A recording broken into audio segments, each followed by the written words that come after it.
Here to talk hoops, man, about the playoffs. It's Uh, recording. It's recording. First episode of the Ville podcast, man. It's your boy hey, bro, CH Josh. I'm gonna you let my got, dog introduce himself. hey, bro, it's Ant Talk Hoops, man. You feel me? Yes, I've sir. been a Yes, little, sir. I've been a little inconsistent with the content, but like, I It's always, Gucci. always been watching basketball, so I'm just here to talk basketball today, bro. Y'all It's already know. Gucci, bro. You feel me? We finna be consistent with the podcast. You feel me? Yeah, First episode of the podcast. Me and my dog been talking about this for a good little minute. It's supposed to be 3, but let Josh then went goes well though. Let Josh, you yeah, feel me? man. That man, not even looking at the chat no more, man. Nigga, not even looking at chat no more, bro. But how you doing today, my boy? How you doing? Cooling, man. Just got done working out. You feel me? Feeling good. Got my Yes, sir. water. Yes, sir. You I'm already already know, knowing. I got man. me some too, my boy. Zephyr Hills. That's what I. I Already got. I know. got the Boys and Girls Club shirt on. You feel me? Don't be laughing at me. Your I boy just work got at the on. Boys and Girls Club. I just got on some regular t-shirt. Just cooling, my boy. But episode 1, we here previewing the NBA Finals. We're gonna talk about a whole bunch of other stuff, but Yeah. that's the main topic for real. For NBA Finals preview. Who you like? Who you like? Who you like in Game 1 in Boston?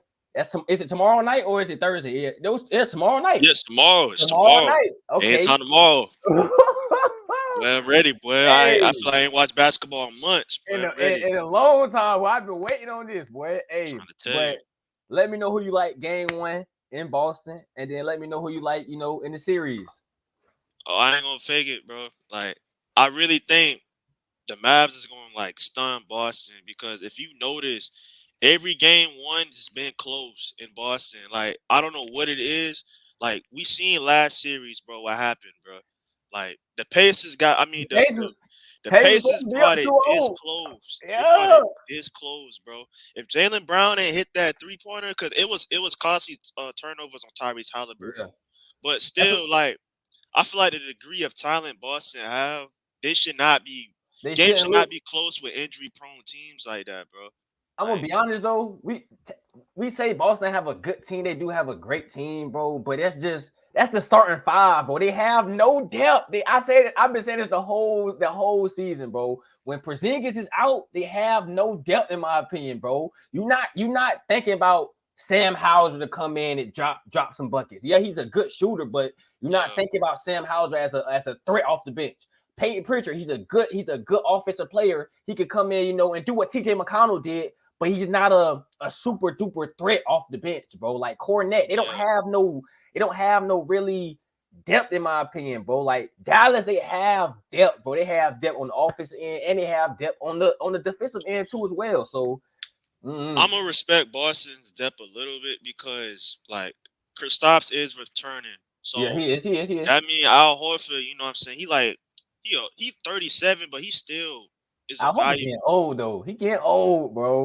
He's still value. He's still holding his own though. He been Yes. holding it down when Porzingis is out, so he going back to his role off the bench. But what I say about their depth is decent, man. Like they got a good 8-man rotation. Like I Mm-hmm. have They like do. Yeah, off the bench,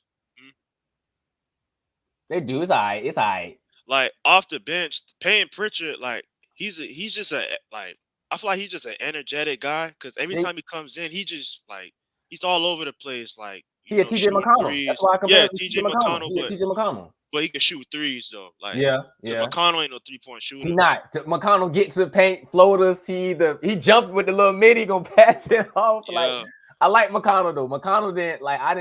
He didn't gain my respect. Like you feel me during this playoffs and towards the end of the season. I ain't gonna lie. yeah, but I feel like Payton Pritchard, he might not get that many minutes because you got Kyrie and Luke on the You other got end, yo. you do. And people sleep on what's that Hardy kid name Oh, on Jay, that's what I'm saying. That's what I'm saying, yeah, bro. like Jay he like Hardy, bro. I ain't gonna lie, Cam put me on about Hardy. I've been paying attention. He not it's not sweet, bro. It's not It's not, sweet. bro. I Yeah, said this it's not when he was sweet. at high, bro, because he came from high school. He went to the what was it, the G League Unite team. He went there at Yeah, first, and yeah, I was saying, okay, before I was like, okay, Dallas, this could actually be like a good addition towards Luca. But I'm thinking, when he first got to league, okay, he's still young. Luca trying to win now. So when they got Kyrie, I was thinking, okay, they probably just gonna use Jaden Hardy for the future, bro. Because Jaden Hardy can actually ball, bro. He can play off the ball. He can play with the ball in his hands. He had like 15 against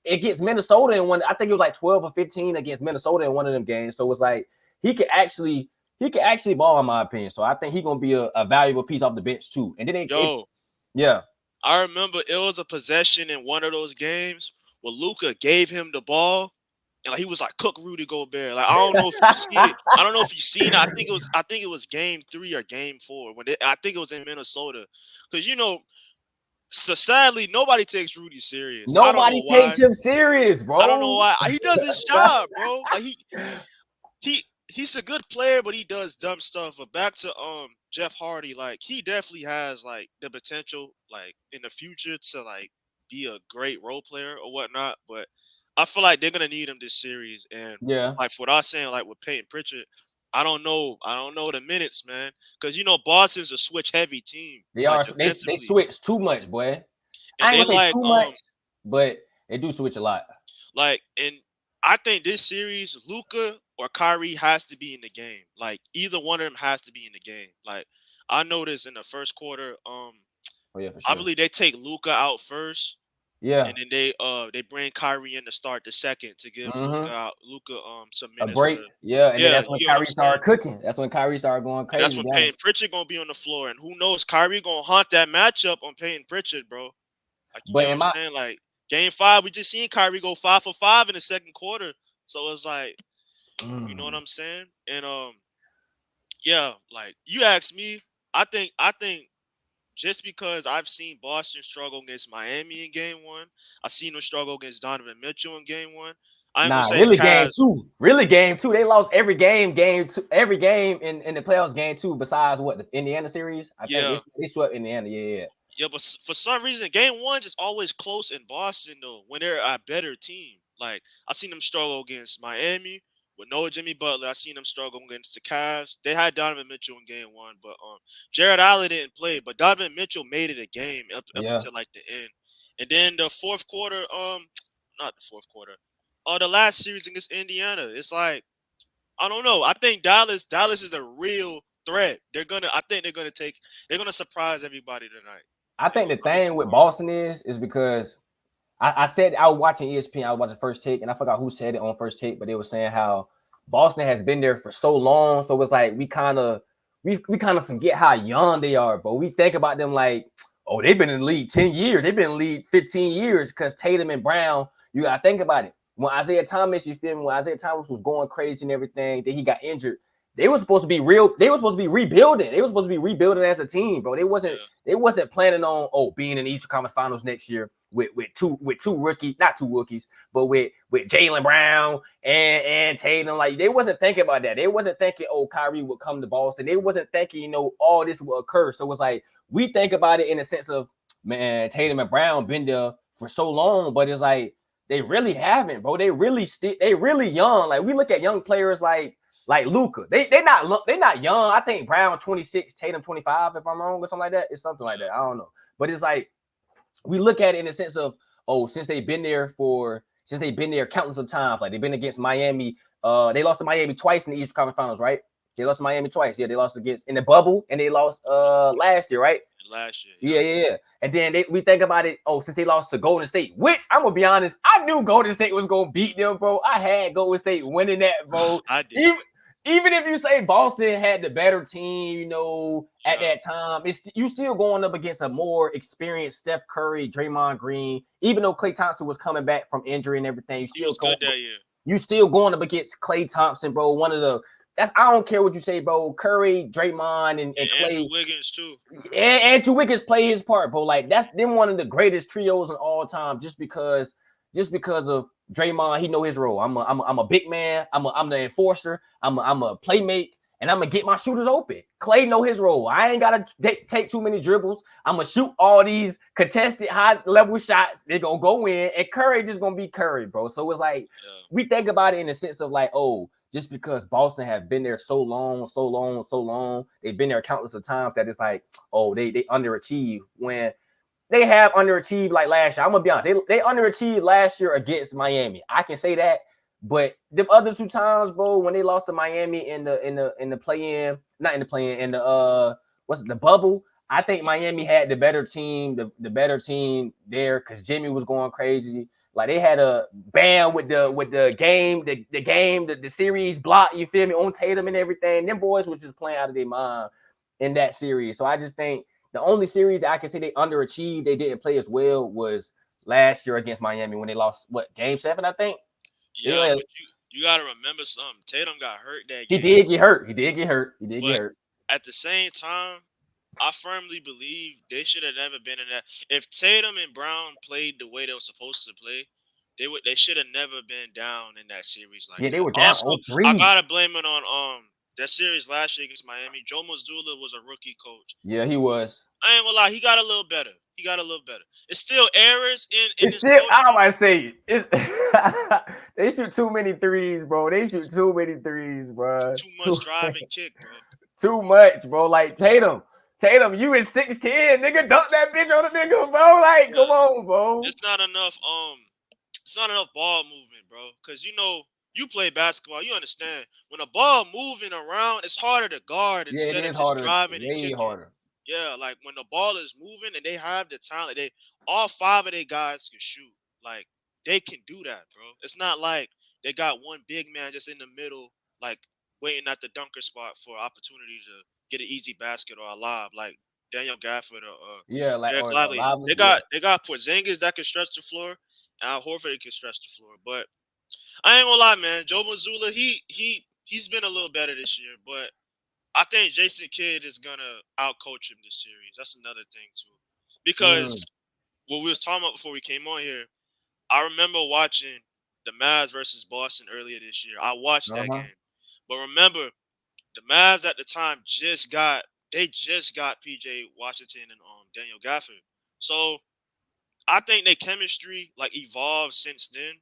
Yeah, And way better, way better. and mind you, Porzingis ain't played in about 4 to 3 weeks. So like his first game is like his legs ain't gonna be fresh. It's not gonna be fresh. Not So gonna be like fresh at even all. though I ain't gonna lie, the Boston beat them bad because The Luka was second like game, let me see. The second game, the first game, let me go to it. Because I think Kyrie played the first game, but he didn't play the second game, if I'm sure. But the first game, it was 119, 110. Jason Tatum had 30, 39, 11, and 5. Drew Holiday had 17 and 7. Jaylen Brown had 34. Derek White only had 6 points. Al Horford had 11. Yeah, this was at the beginning. Nah, this was in January. This was in January. So yeah, basically. The trade happened in February. And then Luka first game had 33, 18, and 13. Fucking crazy. He shot 12 for 30, but that's still you're right. Because in the first game, Josh Green was still starting. He had 14 and 7. Kyrie had 23 and 6. Derrick Jones had 5, and Derek Lively had 6. Let me go to the second different team, bro. Yeah, way different team. The second game, I watched that game. Luka, too much ran through Luka at the time. I feel like that game, not enough was ran through Kyrie Irving. I don't think Kyrie played that game. He didn't? Oh no, I'm wrong. Kyrie did play that game. Yeah. I remember watching. Yeah, I remember watching it. Cause you remember, I been said the Mavs was gonna make the finals. Yeah, you did say that. I said that. Hey, I ain't gonna lie. I give you that because I remember when the trade first happened. You said, Josh, Mavs going to the finals. I said, Mavs. I said this after one game, Anthony. One game. You said, bro, they going to the finals, bro. The way I saw them dominate the Thunder. And you remember the Thunder was like the #1 seed majority of the season. I ain't gonna lie, I was rooting for the Thunder when they faced each other, but I knew Dallas was gonna win, bro. I was going for Luka and Kyrie. For Luka and Kyrie. Hey man. But that first game when they played the Thunder, the way they was rebounding, how energetic they was, mind you, Chet Holmgren, he couldn't get right with Derek Lively and Daniel Gafford. Like Thunder need another big. They need another big. Yeah. They need another big. For sure, but I see something about them saying Jared Allen. They might try to pursue Jared Allen. I don't know if that would be a. Not yet. I think Chet just need to get better, bro. He just need to get better. He just gotta, cause the thing is with Chet, like he got a lot of potential, but of course he got to get a little stronger. Yeah, he got to get way stronger. Yeah, way stronger. He just gotta be better. Like he He can stretch the floor. He's a great shot blocker. He's a pretty good defender. I'm gonna be honest. He kind of remind me of Porzingis when Porzingis had first got in the league. The only thing he don't got no post. He don't got no post game like that. To be honest, he's too weak in the post. Yeah. He not there yet. He get a lot of his buckets like off of Shea. Yeah, Josh off picking Giddy, pops or just being picking wide open. They pops. throw him like a little lob if he in a dunker spot, something like that too. But Yeah. But yeah, man. The Mavs. you got I think Mavs winning. they're gonna take it home tomorrow, bro. They're gonna win. I'm gonna be honest. I think game one. I think Boston gonna win game one. I think Boston gonna win game one. I'm gonna give it to Boston, but I do have the Mavs win. I'm gonna be honest. I don't know. If, my thing is, I got Mavs winning the series if it go to 7. If it go to 7, I got Mavs winning the series hands down. Yeah. But if Boston get them off in 6, if Boston do what they got to do, because I said this in a video, but then I kind of like started thinking. I said Boston kind of reminded me of like a Minnesota, but just better offensively. They make sense. They're more consistent offensively, but it can be times where they're just poor execution. Yeah, they're just like you like what the fuck is Tatum and Brown? What are they doing? It is time. Yeah, poor execution. It is times where it's like you be kind of confused. That's why I say they need Porzingis to play. They need Porzingis to play because if Porzingis plays, even though he come back from injury, he's still a threat because he can stretch the floor. He can stretch the floor so like he's 7'1", 7'2", however tall he is, and he can stretch the floor better than most bigs in the league, bro. It's only who? Embiid, him, and I don't even know if Jokic can stretch the floor as far as Porzingis can. So it's like you gotta respect Jokic. You gotta respect him. Yeah, you gotta respect him for sure. Yeah. But it's like Porzingis different, bro. I'm not gonna say he's different like he better than Jokic, but from stretching the floor from a 3-point shot sense, I think you feel me that he might be the best.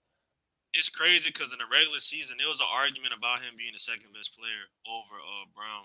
Just because of how important. I don't think he is. But I've seen a lot of people who were starting to say that. They was trying to push that narrative because he is the most important player on the Celtics, in my opinion. Nah, I think Tatum. I think Tatum the most important. Of course, it's okay. He's the best player. Of course, it's Tatum, but I think the way they offense, how they play, pick and pop, because we know Kristaps. Drive and kick, because they play the pick and pop too. We know Kristaps is a way better shooter than Al Horford. Yeah, for sure. Right now, Al Horford can shoot like he's a threat. Kristaps Porzingis, like let's be honest, bro. Like he might be the second. I ain't gonna cap. He might be either the first or the best big man shooter in the league because it's either him or Cat. I mean, Embiid and improved from the 3.2, but it's. I might go Porzingis. It's an argument from 3-point range. I can see that. I can definitely see that. I think overall as a shooter, I think it's Embiid though. Embiid, the mid-range game, bro. The mid-range game, the post up, the face up. That's Embiid might. That's what I'm saying. Like overall as a shooter, no, I'm sorry, it's Cat. I'm tripping. It's Carl. Cat, bro. I ain't gonna cap. Cat. Maybe because Cat just get on my nerves, bro. He just too inconsistent at it. So it's like you think of Cat, but it's like you don't want to throw his name out there. But I might have to give it to Embiid, bro. Just the pure touch he has around in that mid-range area, bro. I might have to give it to him, bro. It's crazy, bro.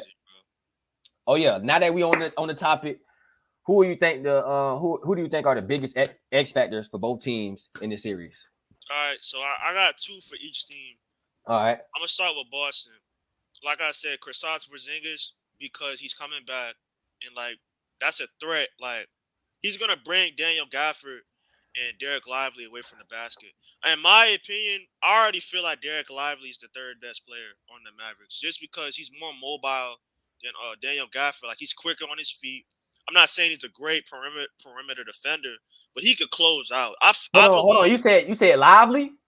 I think he's the third best player on the Mavericks. Yeah. Lively? Already.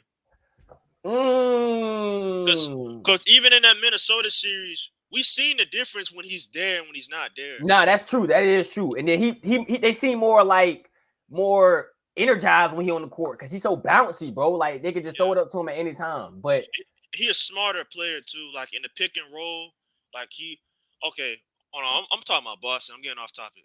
But Derek Lively's an X factor for the Mavs too. But I'm All gonna right. get back to Porzingis. Yeah, like what I was saying with Porzingis, him being able to stretch the floor is much better than Al Horford stretching the floor. And also, he is the tallest guy on the court, and Yeah, like for he sure. is a good.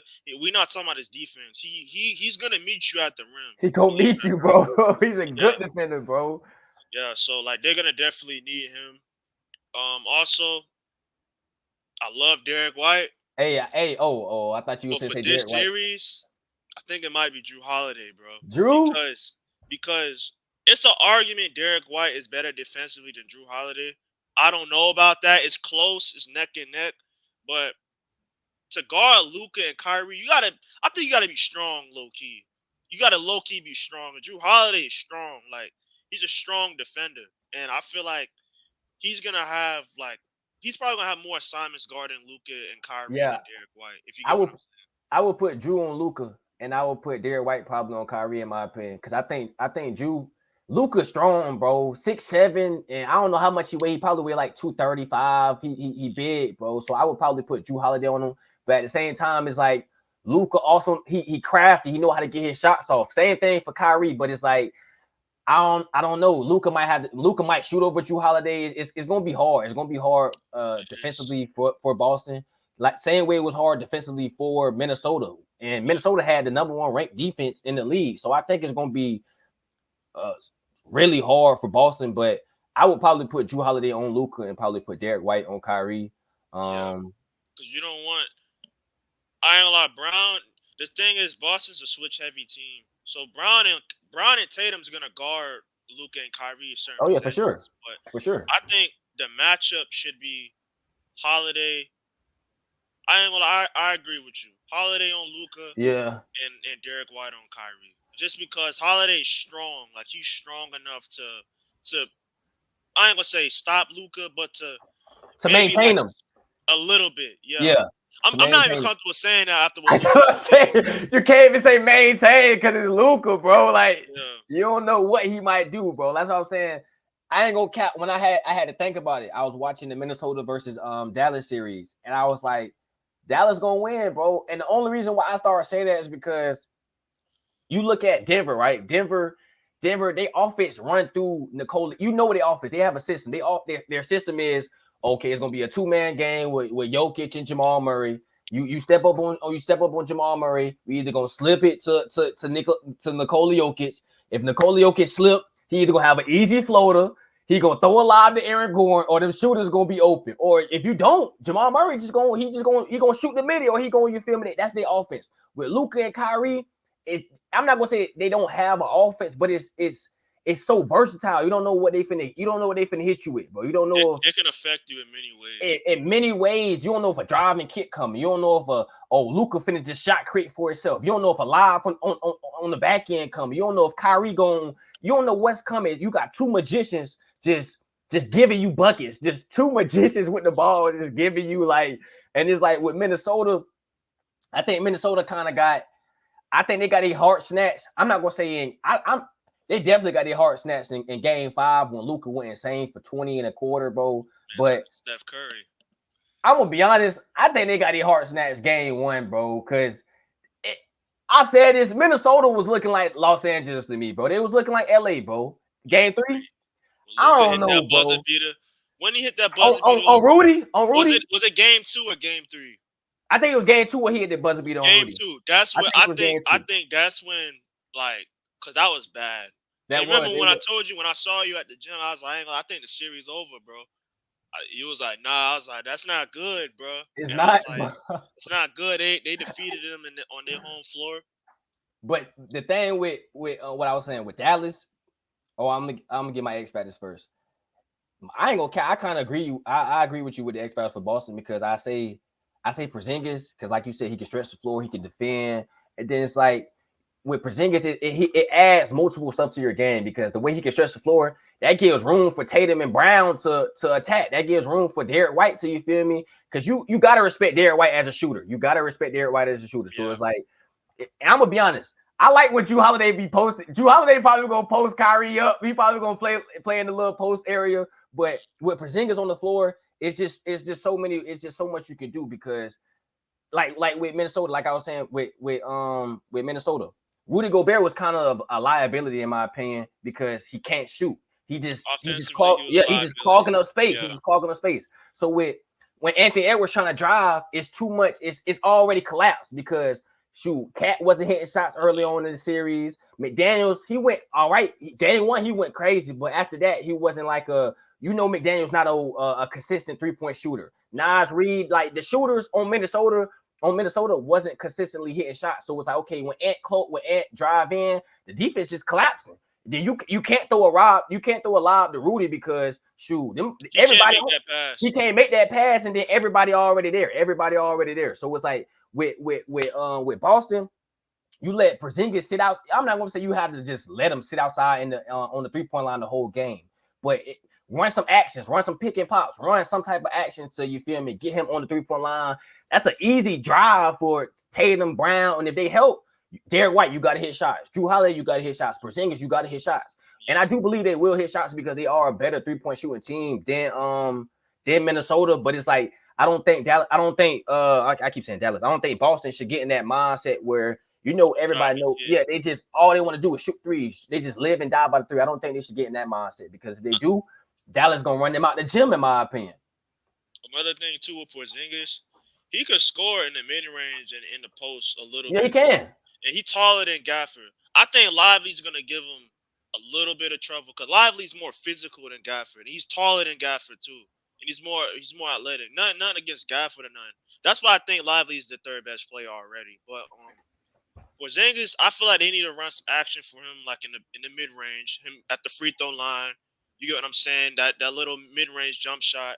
He can score in the post a little bit. But at the same time, it's like I understand where you're coming from, but it's like you don't want to just throw him in the, I'm not gonna say you don't want to just throw him in the fire because he already in the fire, basically because he's coming back. You feel me? But it's like you don't want to put him in a position where it's too much contact. It's too much. You feel me? Because what it was a calf injury. It's the finals though, bro. Yeah, it's the finals though. That's what I'm saying. It's the calf injury though, and they said it kind of resembled what happened to KD when KD had the calf injury, in Golden State, and then when he came back, he tore his Achilles or whatever he tore against the Raptors. So it was like I don't know if you would want to, I don't know how it's gonna work out. I don't know if Boston gonna limit his minutes, but at the same time, if you limit his minutes, you gotta think that's better for Dallas because you don't got nobody to protect the paint. We gonna throw lobs on Al Horford all day. In my honest opinion, I think that's gonna happen. If Al Horford, he gonna hold his own, but like he gonna hold his own, but what you gonna do? You gonna either step up and I'm gonna throw the lob, or you gonna sit back and Luka and Kyrie just gonna get easy layups. They just gonna, you feel me? So it's kind of like choose. It's pick your poison. In my honest opinion, you got to pick your poison. You want Luka and Kyrie to score, or you want straight lives on the back end. That's my honest opinion on it. So I don't. It's gonna be a good series, boy. It's gonna be a great series. It's gonna be a great series. We gotta get into the X factors for Dallas. For Dallas. Yeah, for Dallas. So I'm gonna say PJ Washington, of course. You say PJ? Bro, they're gonna leave him open, bro. You say PJ? They are gonna leave him open. I already know they're gonna probably like focus majority of their attention on Kyrie and Luka. So like PJ Washington, he has to hit shots, and also defensively, I believe he's gonna be the assignment on Tatum. I ain't telling you to stop Tatum because I ain't gonna lie. I'm not gonna say I'm a Tatum hater, but Tatum be stopping himself sometimes. He do be stopping himself. He be stopping himself, bro. I'm just being honest, bro. Nah, I agree with you. About it. I agree with you, bro. In the Cavs series, that was bad. He was horrible in the Cavs series, bro. Like if you look at the stats, if you just watch the game with your eye test, Jaylen Brown, he earned the Eastern Conference Finals. He earned that, bro, because of the Cavs series and the game winner in the Pacers and against the Pacers and all that. But PJ Washington defensively on Tatum is gonna be key. I'm not saying gonna lock him down, but I think he gonna contain him a little bit. Like he's strong, mobile enough to. I ain't gonna lie, I might have to disagree with you because it's like I want to agree with you now. I'm talking about the with Brown winning the Eastern Conference Finals. I want to agree with you on that, but it's like Bro, Tatum averaged 30, 10, and 8. He led his team in every category, bro. Literally every game. Yeah, Brown had a 40 piece. He had a 40 piece in game 2, right? It was game 2, yeah. He had a 40 piece in game 2. He hit the dagger in game 1 to take them to send them into overtime. But you gotta think about it. Tatum had 10 in overtime. He finished with 36. Second game, yeah, Brown had 40. It was still a close game. In my opinion, I think when Tatum plays lights out, when Tatum plays like how he should play all the time, when Tatum just gets in his mind like, all right, I'm the best motherfucker on this team. I'm the best motherfucker in the league. Yeah. I can really do what I got to do. When Tatum does that, bro, their team just excels to a different height, bro. When Tatum really locks in offensively, defensively, because I ain't gonna cap, I'm gonna take it way back. What year was that when they played Milwaukee? And he was locking up Giannis. Tatum was. You know the difference? What? That Ime Udoka. Yo, they did. Yeah, you're right. You're totally right. You're totally Changes right. everything, bro. Like you're totally right. I forgot about that. That was the best version of Tatum when he had Ime Udoka, bro. If Ime Udoka was still on his team, they would have won the finals last year. And you see what I'm saying? You see what he doing with the Rockets. Like they had a positive record this season, even though they didn't make the postseason. Just because the West is that. Yes, that. The West I thought they was gonna make it over Golden State, in my opinion. Yeah, I did too. Jalen Green was going crazy. He started going. They said Jalen Green, you need to have more babies. that boy heard he was having a kid. That boy started going crazy, bro. Hey, bro. But you still got another X factor for Dallas, or that was it? Derek Lively. Because Porzingis isn't the best rebounder. He's not the best rebounder. And I remember you've seen that Thunder series when they played against each other. Derek Lively was big in Game 6. He was big in Game 6. Chet Holmgren was having a hard time keeping Lively off the glass. And those extra possessions leads to like buckets and more points. Yeah, more points. Exactly. And mind you, the Mavs could play defense too. So say like if the Celtics, like we already seen the Celtics like put their stuff in a hole they shouldn't be in. Mm-hmm. Say if they just in a hole for some reason against the Mavericks and Lively's in the game, like he's getting offensive rebounds. And of course, you know, they're gonna probably play drop coverage against Luka, even though they shouldn't do that, but it's Luka. It's like, what can you really do to slow him down? Yeah, what can you do, bro? It's like if Drew Holiday's behind Luka or if he's out to play and Kristaps come up, Lively's right there for the dunk. Yeah. You know what I'm saying? The man ain't missed a field goal last series, bro. Like, bro, he went 16 for. Me and my brother was just talking about this. I'm sorry to cut you off, because when I heard that he went 16 for 16, my brother was like, bro, he's 7 foot. He's supposed to go 16 for 16. He like, look at the shots he get. He get high percentage shots. I'm like, bro, those you gotta think about it. Yeah, they're high percentage shots because they're closer to the basket.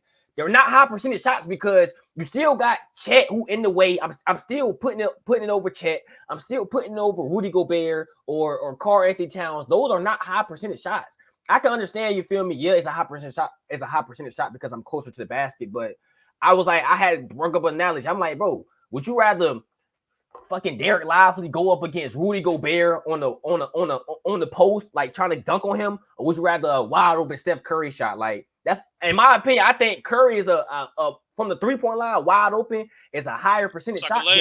It's like a layup than Derek Lively going up on Rudy Gobert, one of the defensive player of the year, going up against him. You feel me? Going 16 for 16, like that's come on now, like that's I'm not gonna say it's unacceptable. It is unacceptable, but that's just, you got to tip your hat off to Luka and Kyrie or whoever for putting them in those predicaments or putting them in those positions to get them easy buckets, in my opinion. I can't really put too much of it on Rudy Gobert because it's an argument that Luka Doncic, like Luka might be the best pick and roll player in the league. Like, to be honest, like the amount of lobs he set up for Gafford and Lively, like I think Lively going 16 for 16 is credited on the schemes Jason Kidd run, and the amazing like playmaking ability from Luka and Kyrie. Because you gotta know how to use your player's strengths, bro. Because Derek Lively's not a post player. Like he can't just get his own bucket. Like he plays off of people. He's a DeAndre Jordan. He's a great play finisher, if you get what I'm saying. Not a play he's not a starter like Luka. Luka is a great play starter and a great play finisher. I get what you're saying, but Derek Lively, I get what you're saying. He's like I said, that's why I say he's a DeAndre Jordan. That's why I started saying, damn, Dallas looking like Lob City in my opinion. They just throw so many lobs. That's like The thing that's crazy is the dude is 19. Like he's 19, he's gonna. bro. I think he's gonna be better than DeAndre Jordan. DeAndre Jordan was not that good at Yeah, 19. DeAndre Jordan only had a span of what 4 years where he was actually doing something. Yeah, He won. he was decent, but everybody got their time, bro. Yeah, Shout they out to got DeAndre Jordan though. Yeah. Well, hey, DeAndre, no hate. You was on my favorite team. You was on the Clippers, bro. Like, you feel me? You was one of my. Hey, You you and got a Blake ring, Griffin. dog. You and Blake Griffin. I used to be happy watching you boys dunk on. You feel me? So no hate towards you. No hate towards you. But my X factor. Bro. Yeah, it's just the truth. It's gonna be some players in the league who are great. It's gonna be some players in the league who are super duper great. It's gonna be some players in the league who good, average, and it's gonna be some players in the league that's trash. Not saying you trash, but you're gonna be trash compared to your peers in the league, in my opinion. And another thing too, besides rebounding and defense, because I know Lively's gonna play good defense. He's gonna do what he's supposed to do. He can pass too. He be throwing some. Pick and roll. He be throwing some passes back doors. In the short pick and roll. Lively has decent enough vision, bro. Like that's what I was telling Cam why I think he's better than Gafford already, because he has the vision, bro. Like he does. He's a smart player. Like him coming from Duke. Like who coached at Duke? Coach K? Am I tripping? I don't think Coach K was coaching him. No wait, Coach was Coach K last year.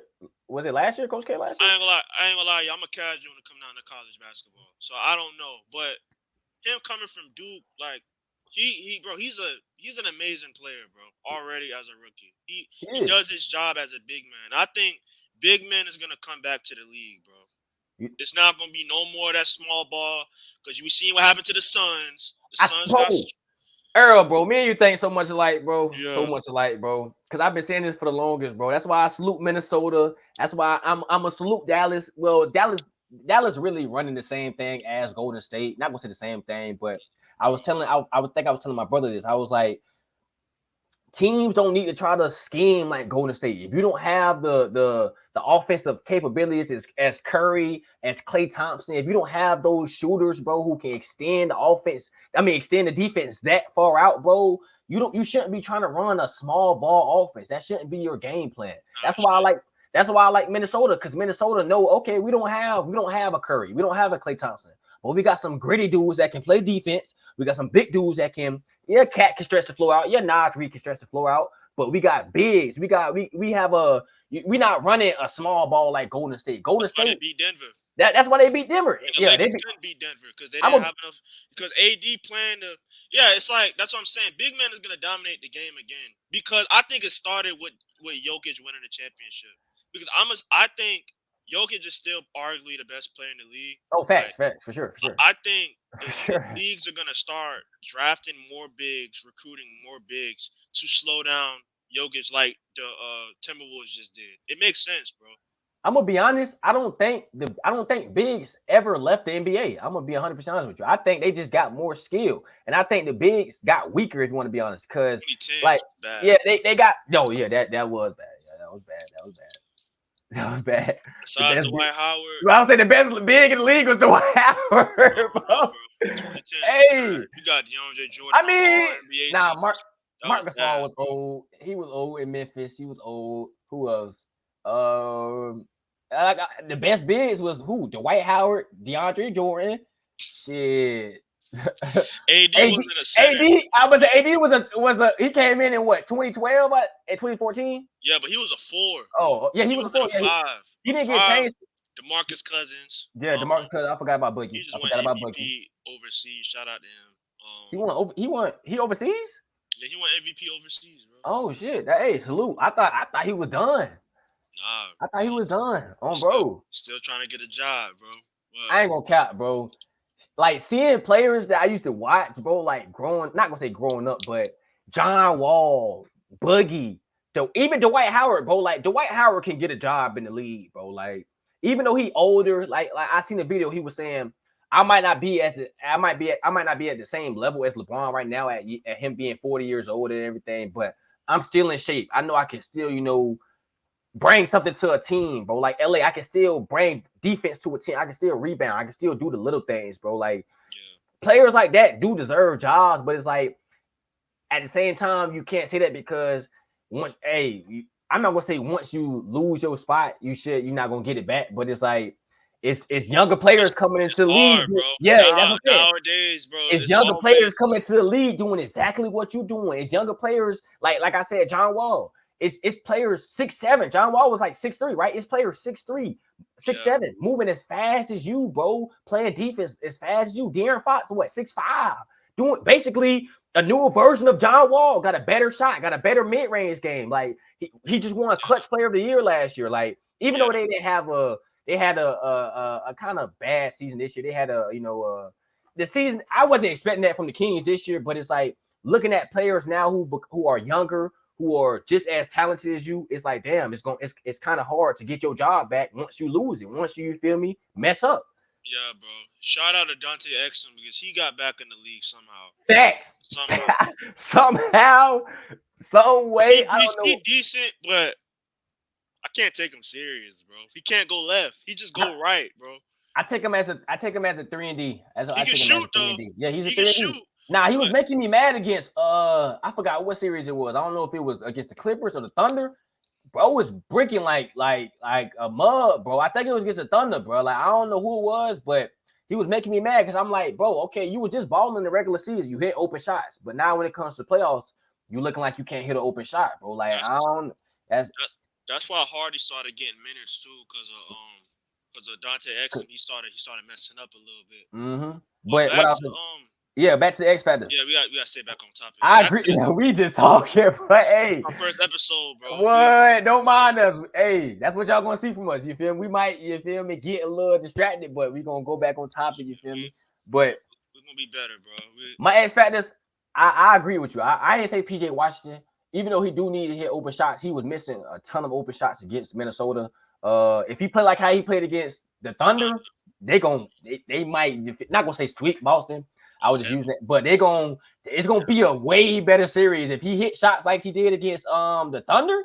It's gonna be a way better series. But I was saying I agree with you on the I said Derek Lively and Gafford. I said those two guys because it's gonna be hard, guarding Porzingis. That's if he comes back, like he should. But it's gonna be hard guarding Porzingis, who's 7'1", 7'2" on the post. You feel me? Also, it's gonna be hard, because Boston gonna stretch you out. Boston gonna stretch you out though. They're gonna stretch the defense out. You feel me? They're gonna make you play defense out. So it's like I was saying those two guys because they're gonna have to recover. They're gonna have to get boards, which I think is gonna be kind of different. It's gonna be a difference maker because Porzingis gonna space the floor out. So it's like it's gonna be some times where you might not be able to get, you feel me, defensive rebounds. It's gonna be some times where Tatum and Brown, not gonna say Brown because Brown, he all right rebounder, but I think Tatum might be there in that starting five. He might be their best rebounder. Okay. So it's gonna be times where Tatum getting Derek White. Derek White. I was about to say Derek White is a great guard rebounder too as well. So it's gonna be times where, because I'm not gonna say Dallas, they are a good rebounding team, but it's really Luka and the bigs in my opinion. I think. I'm tweaking. I ain't gonna say Kyrie. Kyrie could get some boards. He'd be down there, but I don't think he's a exceptional rebounder. I don't think he's not as great as a guard rebounder as a Derek White. You feel me? In my opinion, even a Drew Holiday. Yes, or even a Drew Holiday. But even though they are bigger than him, but I was saying those two guys because on the defensive end, they're gonna have the guard, on the perimeter.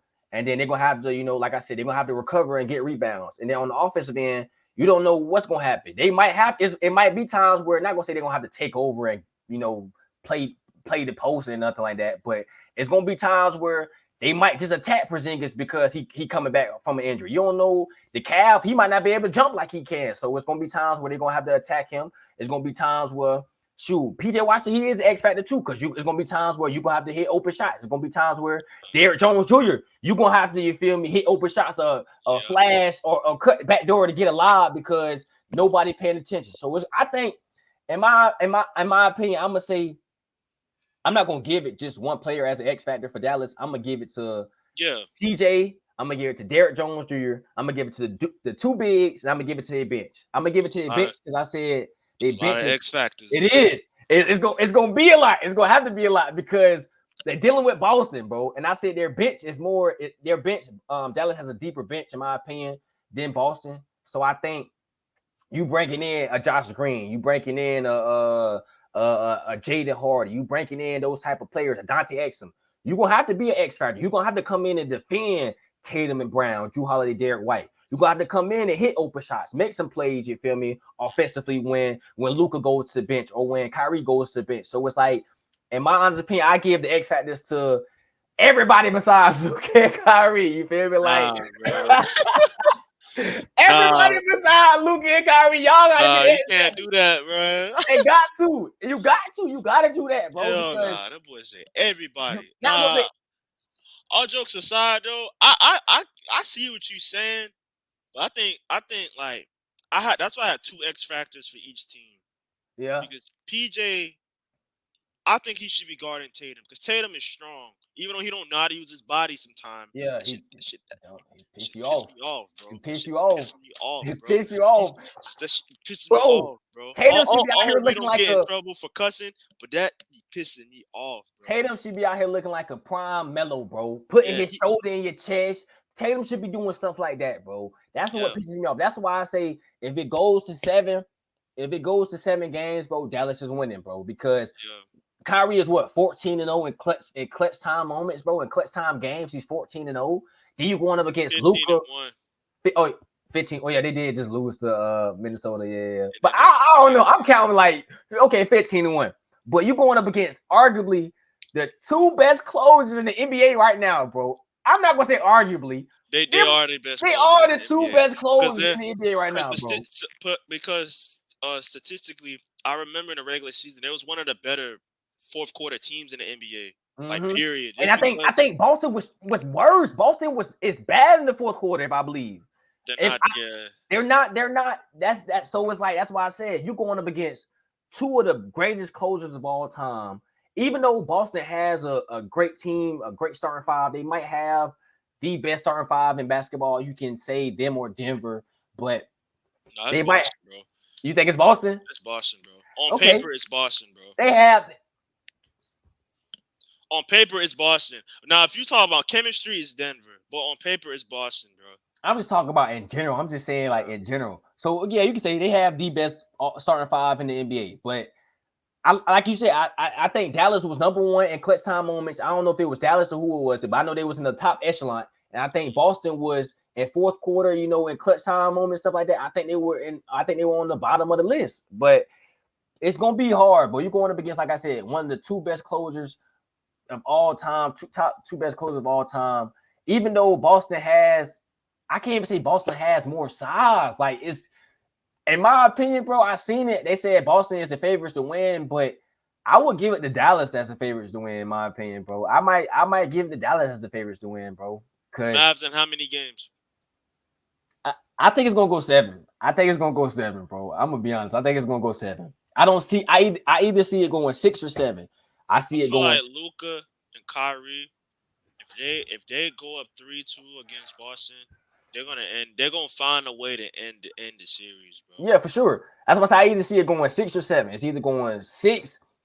If it's only the only way Boston can win is getting it done before 6. That's my honest opinion. Because if you go 7 games, like I said, against Luka and Kyrie, I don't see that happening, bro.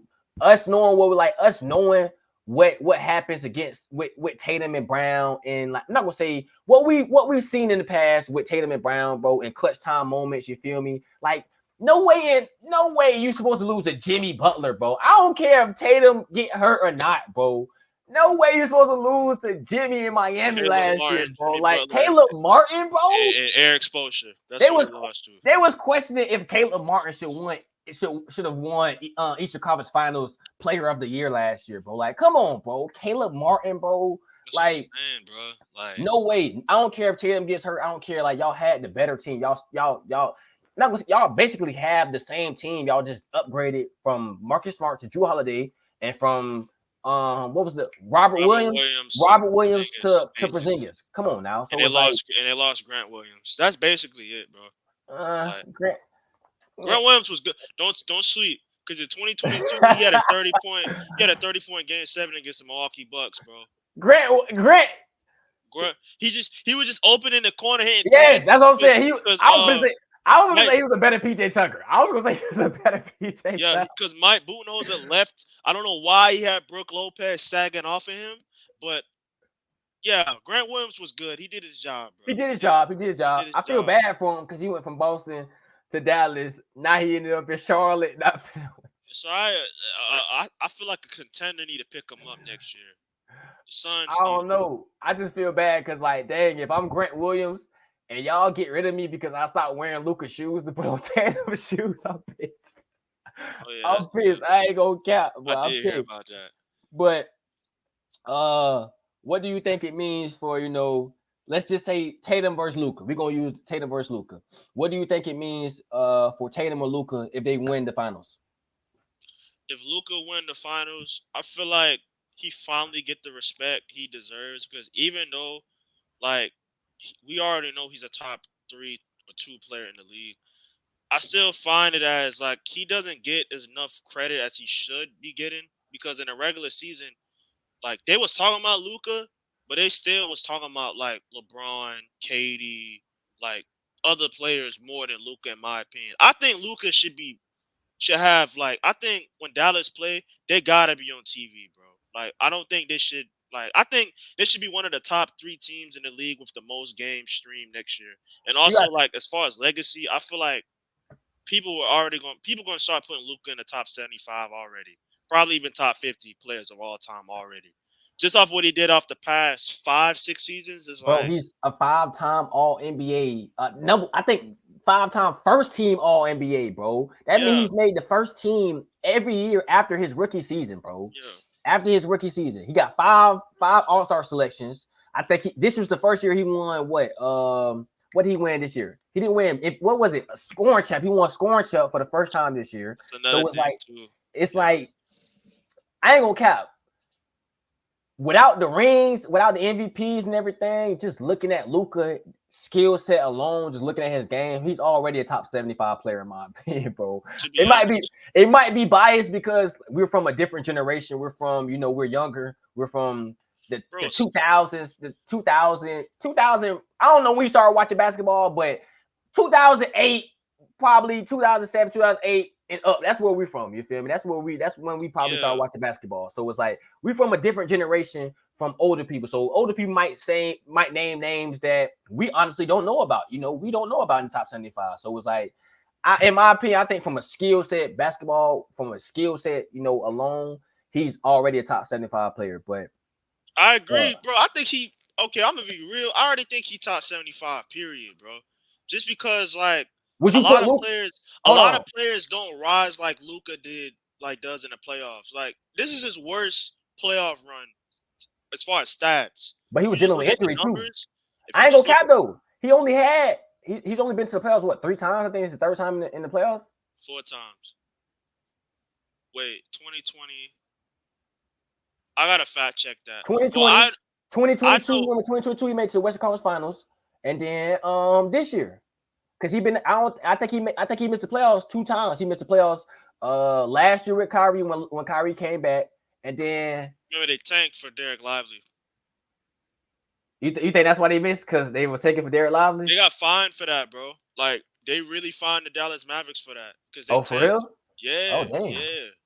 Oh, damn.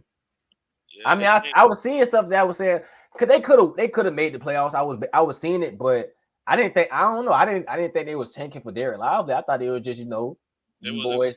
I thought it was just the chemistry. I just thought the chemistry of Luka and Kyrie wasn't there yet. So I don't think they was gonna make it because defensively that team was horrible. That team was trash, bro. That team was so bad defensively. They could put up some points, but defensively when they made that trade. They're better Pacers, bro. They're better Indiana Pacers. That's what it was last. So that's why I got them winning, in my opinion, because you got to think about it. Indiana has one of the worst defenses in the league, bro. But they were number 1 in offense. I think they were number 1 in offense this year, right? Yes. They were number 1 in offense, but they had one of the worst defenses in the league. Without a Tyrese Halliburton, bro. I mean, even though the first 2 games were close, but the last 2 games without a Tyrese Halliburton, bro, they still managed to keep the games close, bro. It wasn't like, oh, Boston was just blowing them out the waters. No, they were still close games. So you gotta think about this. You have an offense with Luka and Kyrie Irving, bro. Like I said, two of the greatest, bro, the magicians on offense. Then you have the defense around them. They was ranked the number one defense the last 20 games in the NBA. Then they just beat the number one defense, lock it up, basically looking like the best defense in the league, bro. So it's like you going up against a team with that offense and that defense, bro. It's gonna be hard, bro. And then the clutch aspects, the clutch genes that they have with Luka and Kyrie, bro. It's gonna be hard, bro. It's gonna be hard. I'm gonna say this with Boston and even like the Pacers. They was bad. They're a bad defensive. They're a bad defensive team, but they have good defensive moments. Like it's weird when you watch the Pacers. Like they could get a few stops when it mattered, but I think what kind of made every game close in a way with Boston and Indiana. Indiana just got better execution, bro. Because Rick Carlisle, like he's an amazing coach. Like I don't know if you know, he's the same coach that coached the Mavericks in Coach Dallas, 2011.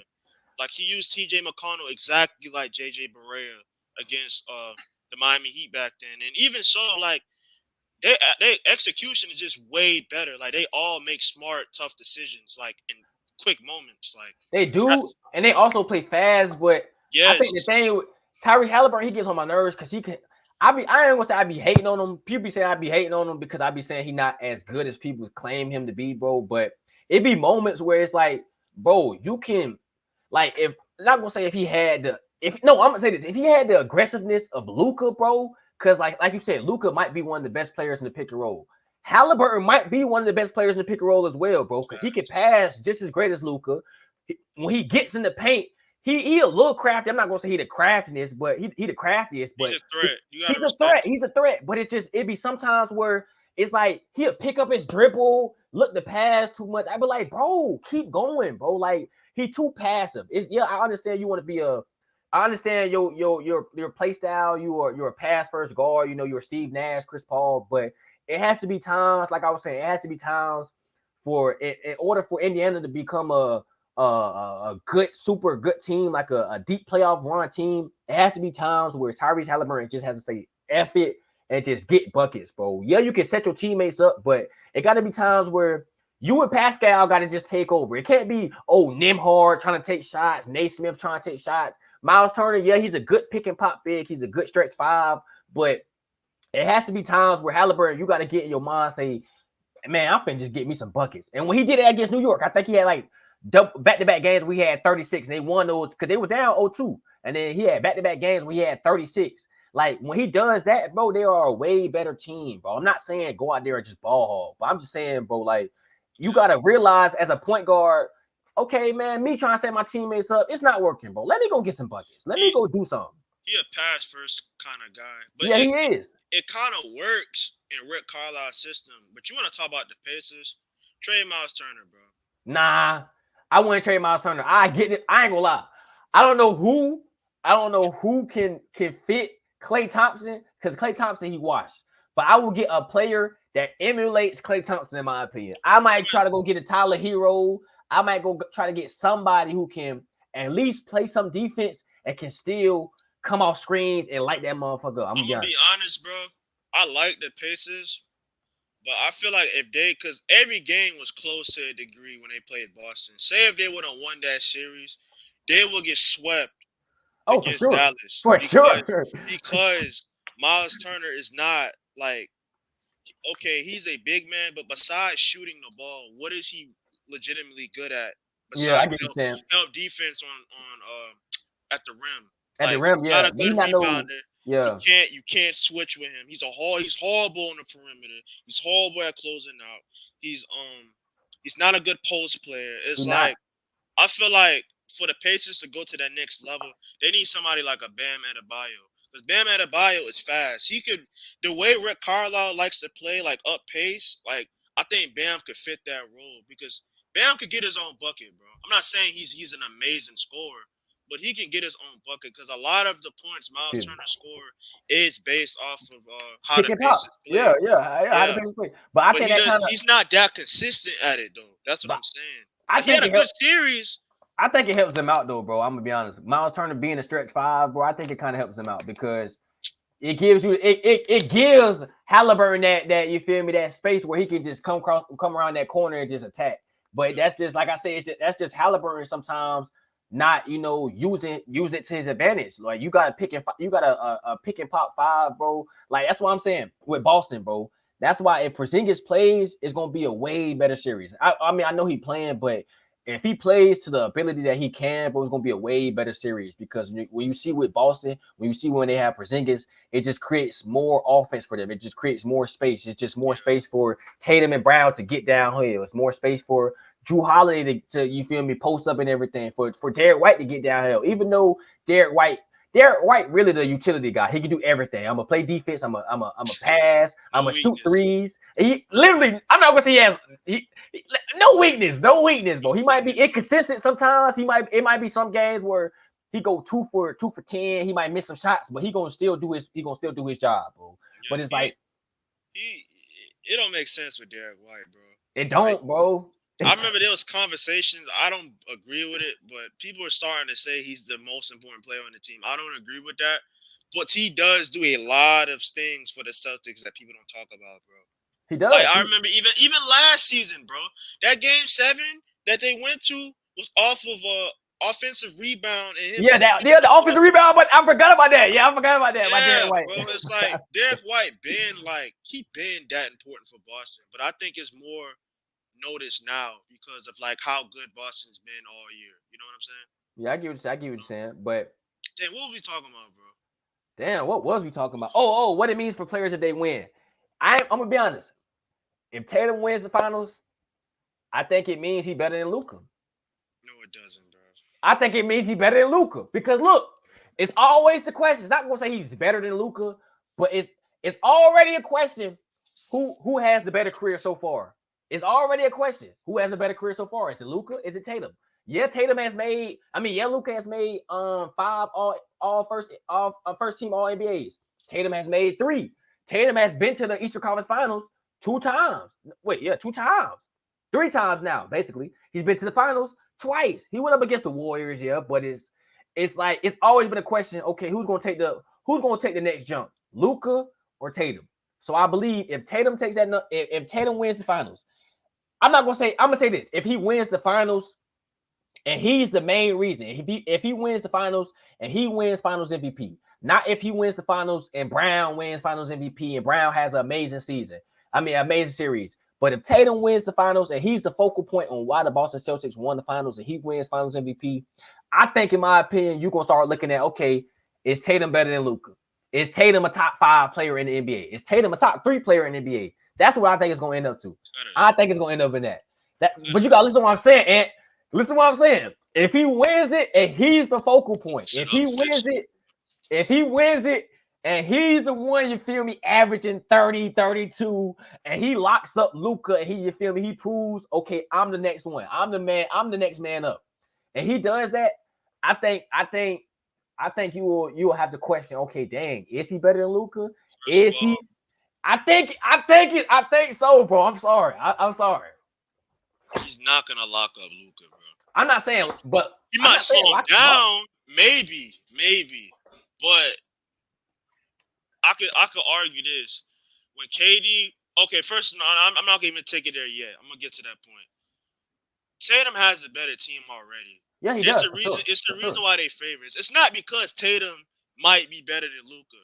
Because I feel like majority of people sees Luka as better than Tatum. Yeah, they do. I agree with you. As far as like how the team is constructed and everything, with Porzingis coming back, bro, Tatum doesn't even have to have a great series for them to win, bro. No, I don't agree with that. I don't agree with that. I don't think he have to have the best series because if I don't agree with that, Porzingis, bro. because think about it, if Porzingis, that's why I said he's my X factor. If he's really like a threat from the 3-point range, if they run action for him in the mid range area, the free throw, the free Yeah, throw the post mid up range free. Yeah, area, yeah. him in the post, like Tatum doesn't even have to be like a 30-point, like he doesn't even have to get 30 like for them to win this series. They already got Jalen Brown. They I think already so. got Drew Holiday. They already got Derek White. The team, I ain't gonna lie, Brad Stevens, that's the GM for Boston. Yeah, I know. He's He used to be giving the coach. Tatum everything he needs to win. Tatum doesn't even have to like be efficient like every game, bro. I don't know if you remember when they played in 2022, I think he only had like one efficient game, but the other two games Andrew that Wiggins Boston, had him on lock. yeah, facts. Andrew Wiggins had him on lock. But the two games that Boston won that year, Al Horford was the MVP of one of them, and then Jaylen Brown was the MVP of the other one, if I'm not tripping. But bro, they got way more weapons now offensively, bro. And I feel like if Tatum, even if he does win, I think overall his legacy, as far as him having a championship, that's completed. Nobody's gonna say he can't win as the best player. Yeah, he cemented in Boston legacy. He cemented as one of the greats in Boston. But I don't know. I just think it's another. Let me talk for a minute too. All right, for sure. It's another thing people has been talking about, and I kind of agree with. Look at the path they went to get here. Oh, I know. I already said that. I heard Jimmy Butler, bro. Donovan Jared Mitchell Allen. and Jared Allen. I heard, Donovan Mitchell the last two games, Tyrese Halliburton, and and not to mention even Terry Rozier against Miami. I ain't saying he an all-star, superstar. Yeah, I understand. That's still a legitimate guard. He's still a you gotta good player, respect him, bro. So it's like people are gonna look at this as like a fluke. Sad to be said, but people are gonna like. I'm sorry. I'm gonna be honest. If they, the road to the finals was a fluke. Listen. The road to the finals was a fluke.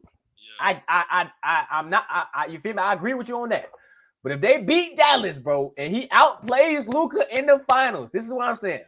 If they beat Dallas, even though he's been there before, this Luka first time being in the finals. If he outplays Luka and they beat Dallas, bro, I think some heads are gonna start to turn. We're gonna look at Tatum. We're gonna start questioning. Look, we're gonna look at Tatum. We're gonna start questioning. Okay, maybe he not a choker. Maybe you feel me. Maybe he is up there in the top 5. Because I don't know if you've seen it, but it was some questions in the middle of the season. I was even saying it.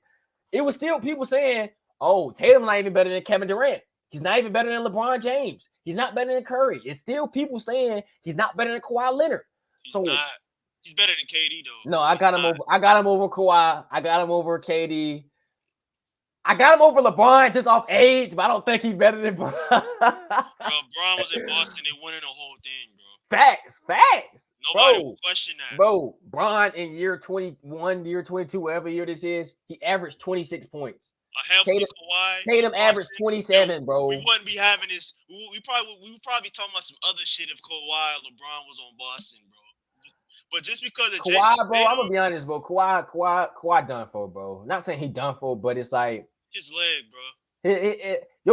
Kawhi legacy already cemented. I know some people who say Kawhi better than Kevin Durant. I'm not saying he better than Kevin Durant, but I know some people say he greater than Kevin Durant just because.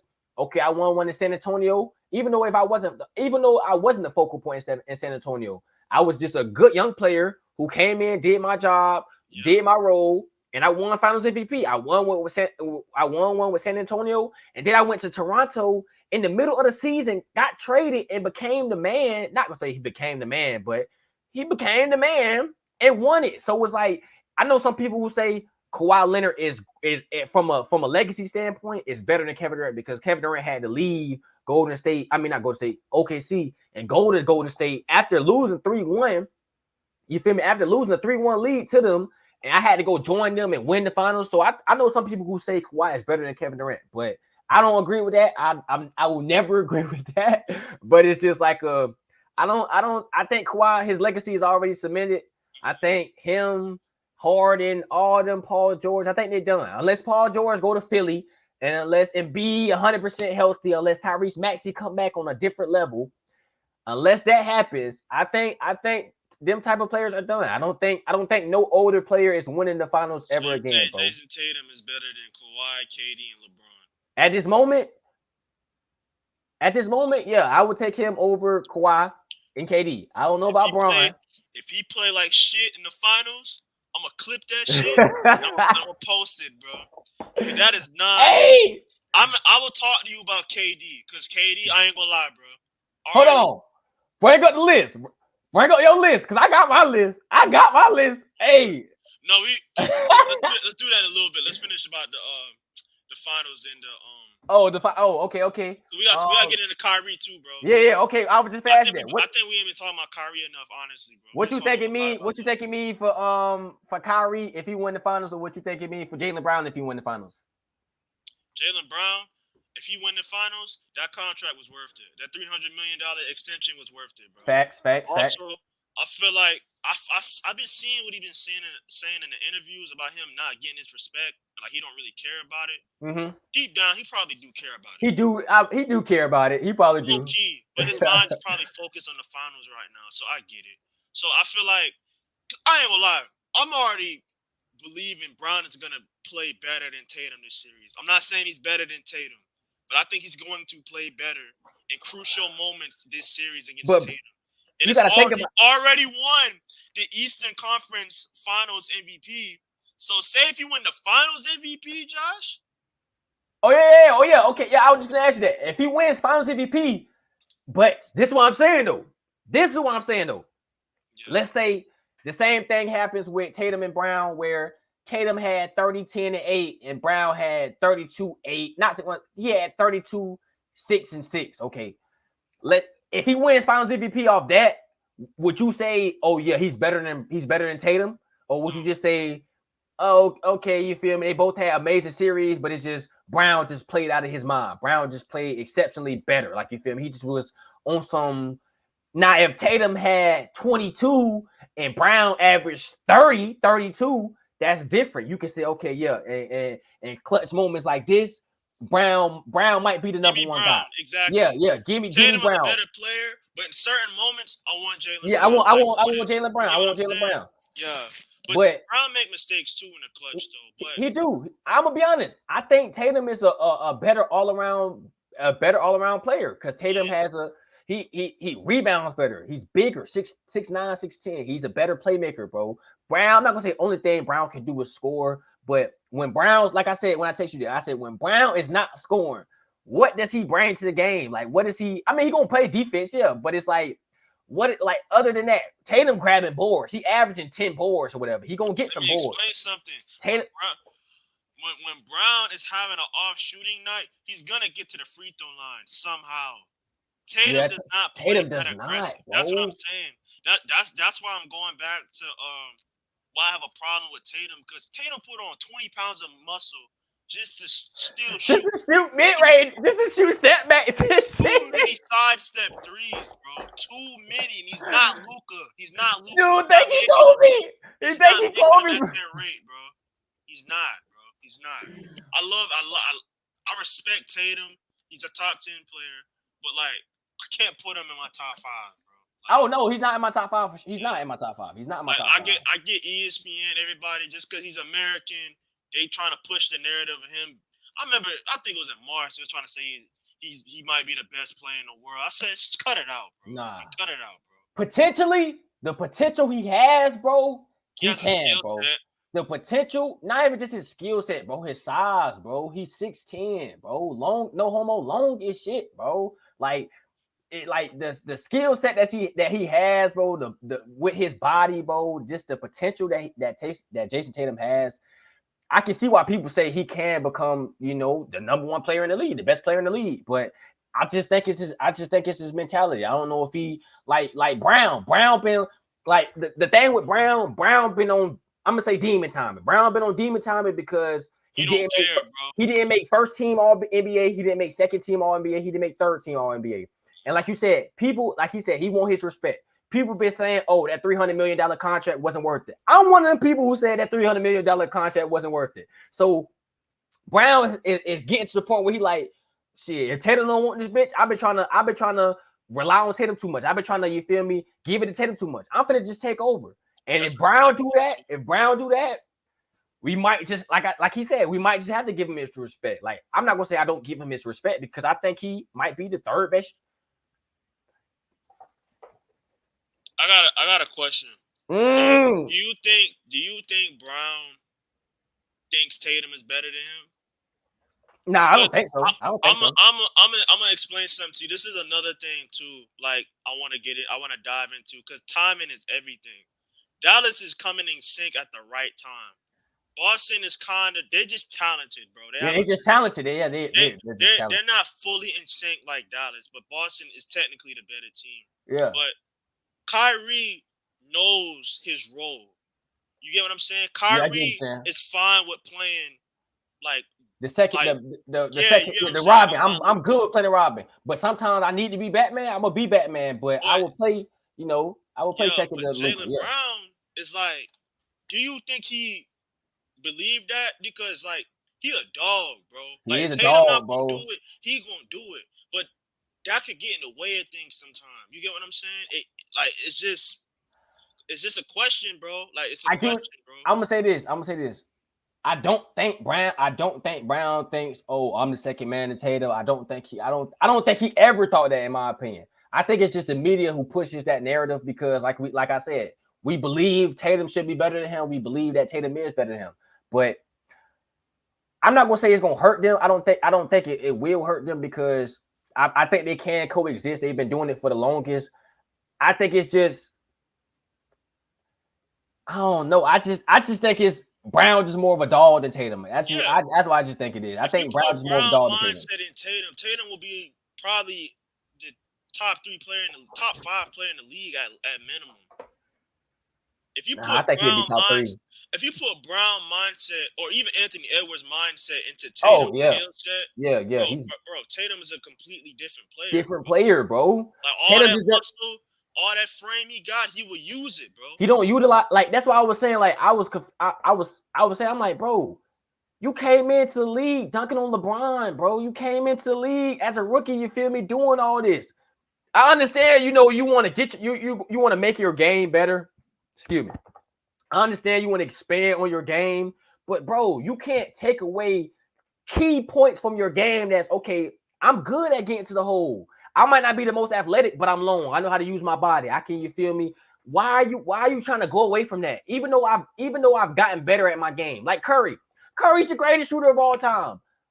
Curry has gotten way better at going to the paint, shooting floaters, underhand scoop. But Curry's not finna go away from what he does, shooting threes. So why is Tatum trying to go away from what he was excelling at? Not gonna say he's still not excelling, but it's like, bro, what you can be doing, bro, in the post, attacking the basket, what you can be doing in that mid-range area. That's why I said a Carmelo, bro. The size you have, the frame that you built with, bro, and you might be a little bit more athletic than what Carmelo was when he came into the league, bro. So it's like what God gave you, bro, it should be nowhere in hell you should be one of the, just rely on jump shots, just sidestep threes, just step backs and stuff, bro. Like, you making it harder for yourself. Because sometimes Tatum, I ain't gonna lie, he has his moments where he plays aggressive, but sometimes he could be a questionable finisher at the basket.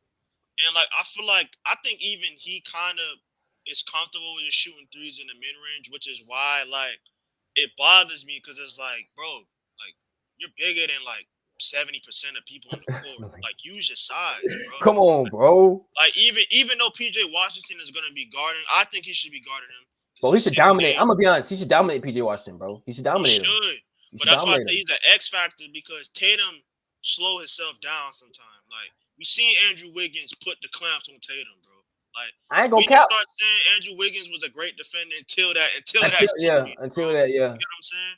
I don't know what happened to him now. Nah. I'll put Derrick Jones Jr. on Brown because I was gonna say I might put Derrick Jones Jr. on Tatum just because Derrick Jones Jr. more athletic, more bouncier. But it's like he a stick. He a stick compared to Tatum. So Tatum, but like I said, knowing Tatum might not take advantage of what's in front of him. He might just shoot side steps. He might just, you feel me? It's gonna be an interesting series because now that I think about it, I don't know, because Brown is more aggressive than Tatum. He is. Maybe PJ Washington should guard Brown. He's gonna be the X factor, bro. That's why I said no. That's why I said everybody. Not gonna say everybody, bro, but for Dallas, everybody is an X factor, bro. Think about it, bro. I got Josh Green on the bench. I got Dante Exum. They're gonna have to come in because they are defenders. They are defenders. They are 3-and-D. Well, Josh Green not really a 3-and-D, but he can hit the three sometimes. Dante Exum ain't no damn defender, dog. But shoot, he can defend better than Kyrie and Luka. Well, Luka has gotten better defensively. I ain't gonna lie. Kyrie. I don't know. I get what you're saying though. He's not horrible. He's But not that's what I'm horrible. saying. That's what I'm saying. Like, bro, they're gonna have to come in and guard Tatum and Brown. So it's like I got somebody like Josh Green. I don't think Josh Green is gonna guard Tatum. He gonna guard Brown though. So you're gonna have to realize certain matchups, bro. Because it's gonna be a lot of times where Tatum and Brown got mismatches, bro. It's gonna be a lot of times where we believe that they have mismatches. It might not be a mismatch. Like, shoot, I thought Anthony Edwards had a mismatch when they had PJ Washington on them, when they had, like, you feel me, Derrick Jones Jr. on them. But that wasn't a mismatch, bro, because Dallas is long, bro. Dallas has size. They take up a lot of space. So it was like, that's what I'm saying. If Porzingis come, bro, if he come ready to play, it's gonna be an interesting series. I don't even know, bro. It's gonna be but what it means for Kyrie if he win the finals, I feel like if Kyrie finds, like, if he wins, bro, all that narrative about him not liking basketball, that shit is over with. Even though Stephen A. already apologized and shit like that. I feel like it just like, that's just like the cherry on top. Like, no more of that. And then another thing, top it's gonna 75. sound crazy, bro. Kyrie might have to be in, like, top 50 best players all time, bro. Like, people are not gonna want to say that right now because of, like, the longevity. Because Kyrie did miss a lot of games. Like, the past few years, he has missed a lot of games because of injury or, like, personal reasons or whatnot. But, bro, like, his skill set is, like, bro, like, Nobody has the skill set of Kyrie Irving, bro. I've been saying it for the longest. People say Michael Jordan's the greatest finisher of all time. I say Kyrie Irving. I know Jordan had a 48-inch vertical, big ass hands, bro, with 6'6". Kyrie at 6'1", bro. The finesse he has around the rim with his left and right hand, bro. Like, nobody has the skill set of Kyrie Irving, bro. I say for a guard, I don't say he's the best finisher because, like, you can't really compare him to LeBron because I think it's LeBron. Oh yeah, I forgot LeBron 6'9" coming down the lane. But I'm saying, when I say finisher, I mean for different ways. Yeah, different ways to finish, bro. Yeah. Like, I mean, offhand with this hand high off the glass. I can put it scoop on the square. Like, it's so many ways. The finesse, I can switch hand. I can go on it like I can hang time, me switch it in the air, bro. Like, Kyrie has so much that it's like, damn, bro. Like, he might be the most skilled player ever. Like, I know some people say KD because KD 7 foot. I know some people say Wemby because Wemby 7'4". Jordan, Melo. A lot of people say a lot of players. Curry. But it's like, when I'm seeing the skill set of Kyrie Irving, bro, he's 6'1" in a big man in a big man league, bro. Him being able to score, finish, him being able to create his shot the way he can, bro. The handle he has, and Kyrie, I'm gonna be honest, Kyrie can play the post too. Kyrie is one of the guards that can post up and get to his spot in the post. Footwork, bro. So it's like the skill set of Kyrie Irving, bro. It's like, it just amazes me. Me watching Kyrie, bro, I'm gonna be honest. Kyrie might be my favorite player to watch.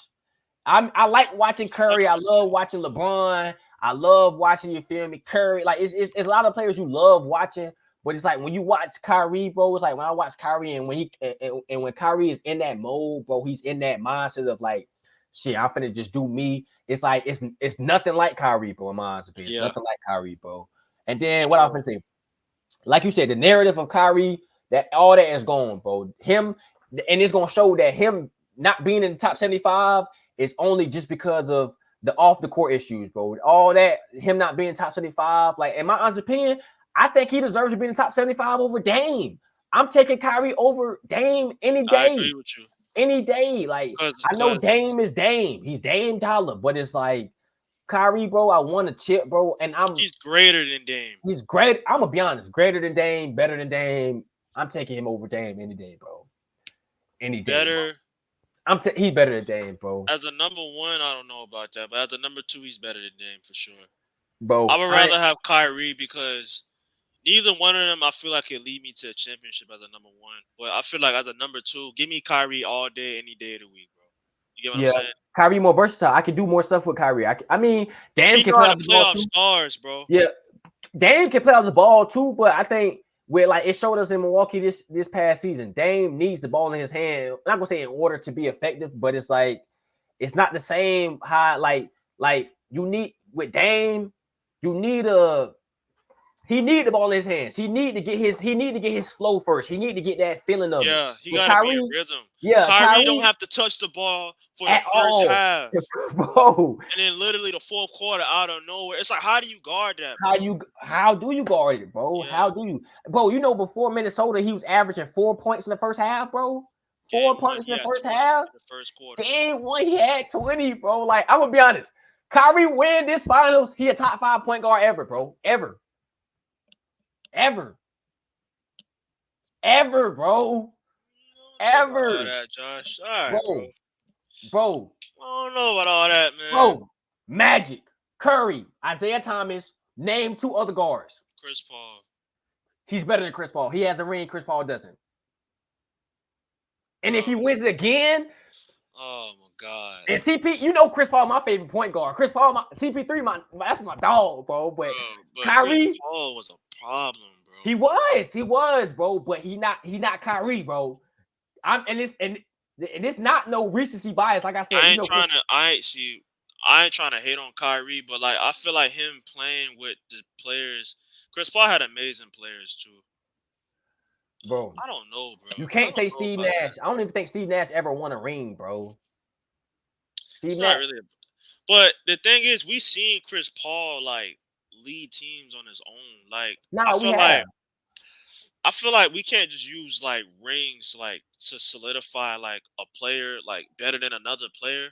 Like that's what I'm saying. Like when you said Tatum is gonna be, people gonna start saying Tatum is better than Luka just because the Celtics beat the Mavs. I don't know.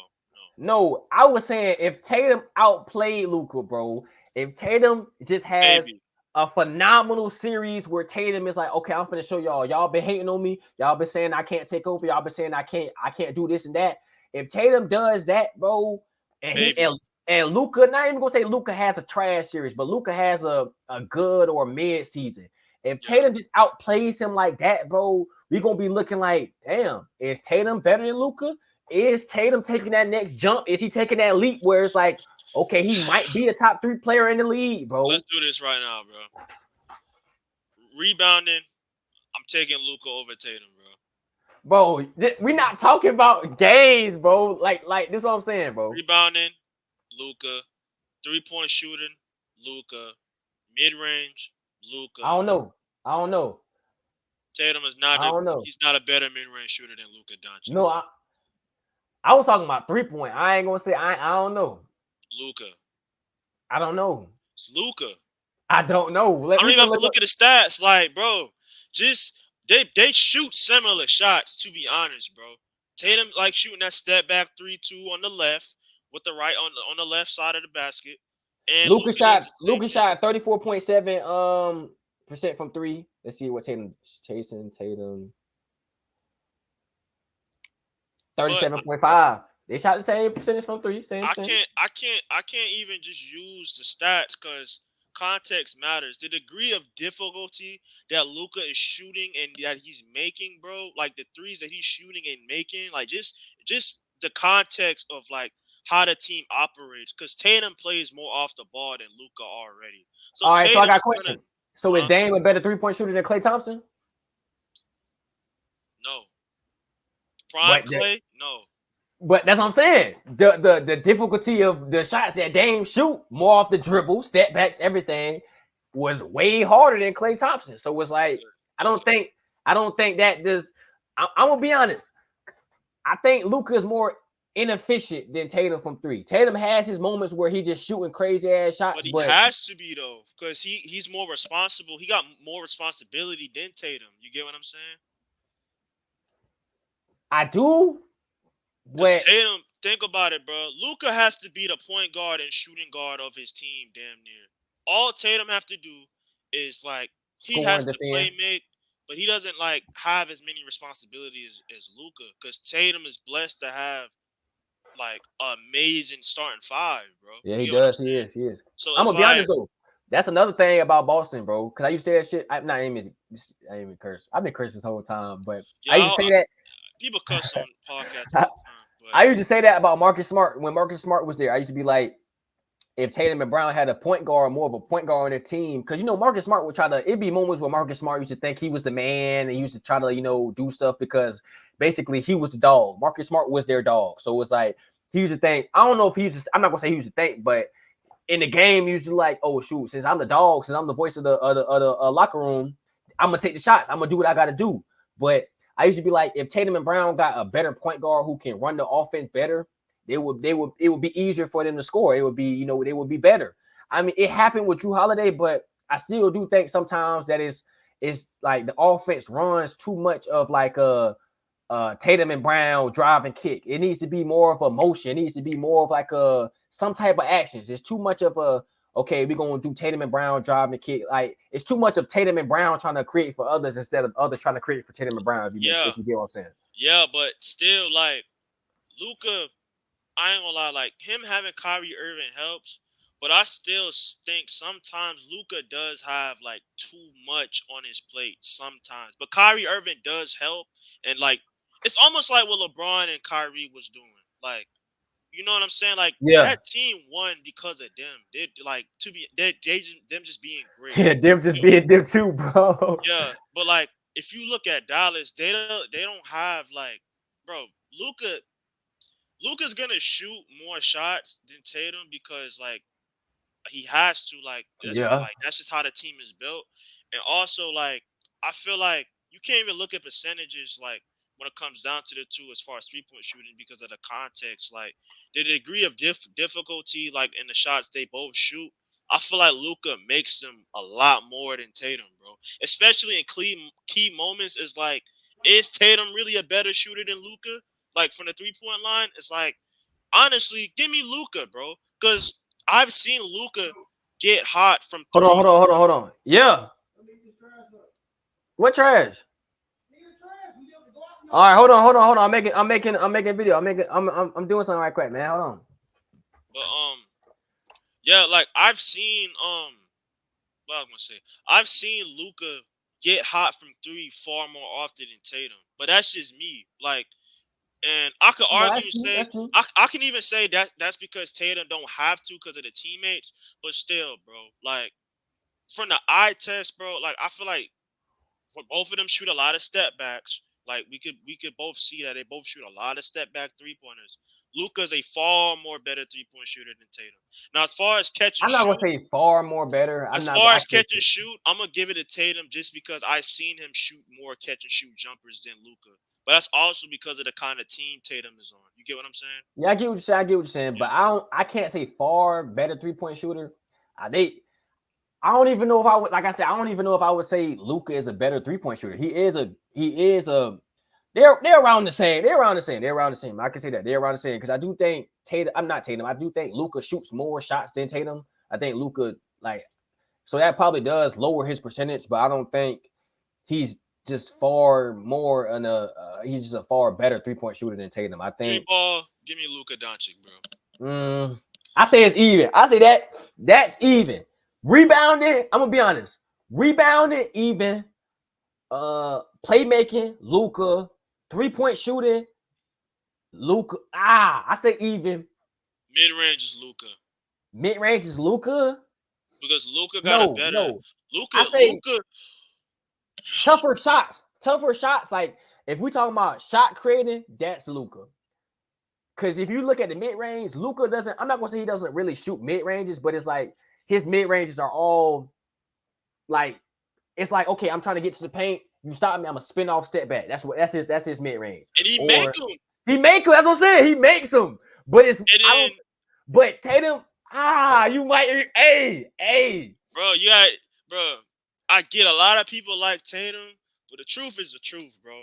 I think Luka is a better scorer all around on all three levels, except from the free throw line than Tatum. Free Oh throws, yeah, I'll facts. give it Yeah, to Tatum. free throws. I'll Yeah, give it to yeah, Tatum. free throws, But free throws. Yeah. everything else, give me Luka Doncic, bro. Including rebounding, bro. Rebound. I can't say rebounding.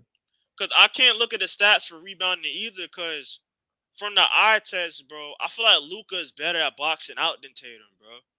Like as far as like, I gotta watch that a little bit more because I gotta watch more of offensive rebounding. But I feel like as far as defensive rebounding, Luka is better at boxing out than Tatum, in my opinion. I'm gonna be honest, and I might be wrong saying this. I think Luka just be sometimes in the right place in the right moment sometimes for rebounds. Like Tatum, when I be seeing Tatum get rebounds, Tatum's be actually getting rebounds. Like Tatum actually be going up. Luka, sometimes it might just be a hard rebound. He might just get it right there. Sometimes I ain't gonna say like he don't ever get rebounds, but I think Tatum is just I'm not gonna say a far more exceptional rebounder, but I think Tatum is a better rebounder in my He's opinion. not far better, but like, okay, I'll say that even out. Defensively, Tatum. I'm not Tatum. gonna argue that. Luka has gotten better over time defensively, mainly because of Jason Kidd. Jason Kidd makes them play defense. Like, bro, you got to play defense. Rick Carlisle, what's his name? Rick Carlisle.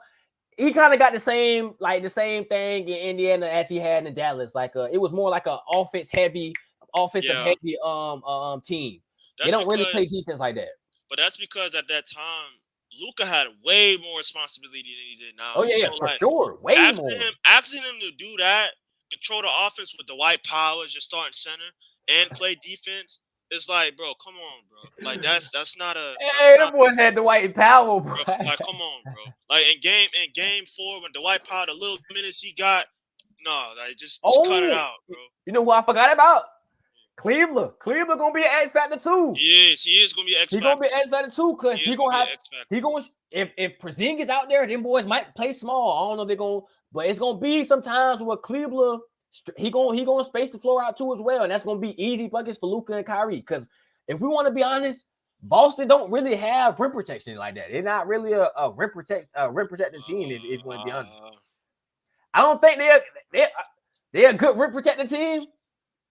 They solid, like they're not pushovers. Like Al Horford still can rim protect, bro. Like and I don't know, in crucial moments, Al Horford. I'm not gonna lie, I have never seen Porzingis this far in his career in the playoff season. Yeah, you're right. I've seen Al Horford and even Tatum to a degree. Tatum could play interior. Yeah, he can play interior defense. He can, but this is what I'm saying, bro. With Dallas, bro.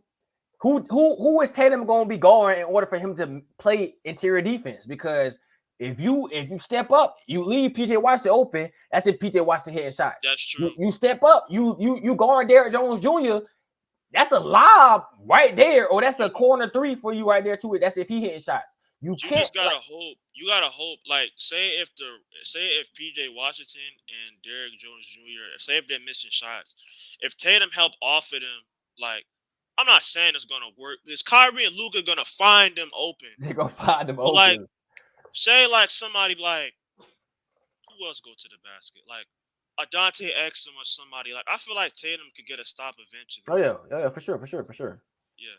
But dang, what's the next topic? We've been talking about that for a good minute. Next topic. Yeah. What's the next topic? You want to talk about the T-Mac? T-Mac talking about Curry not top 10. See how you feel about it?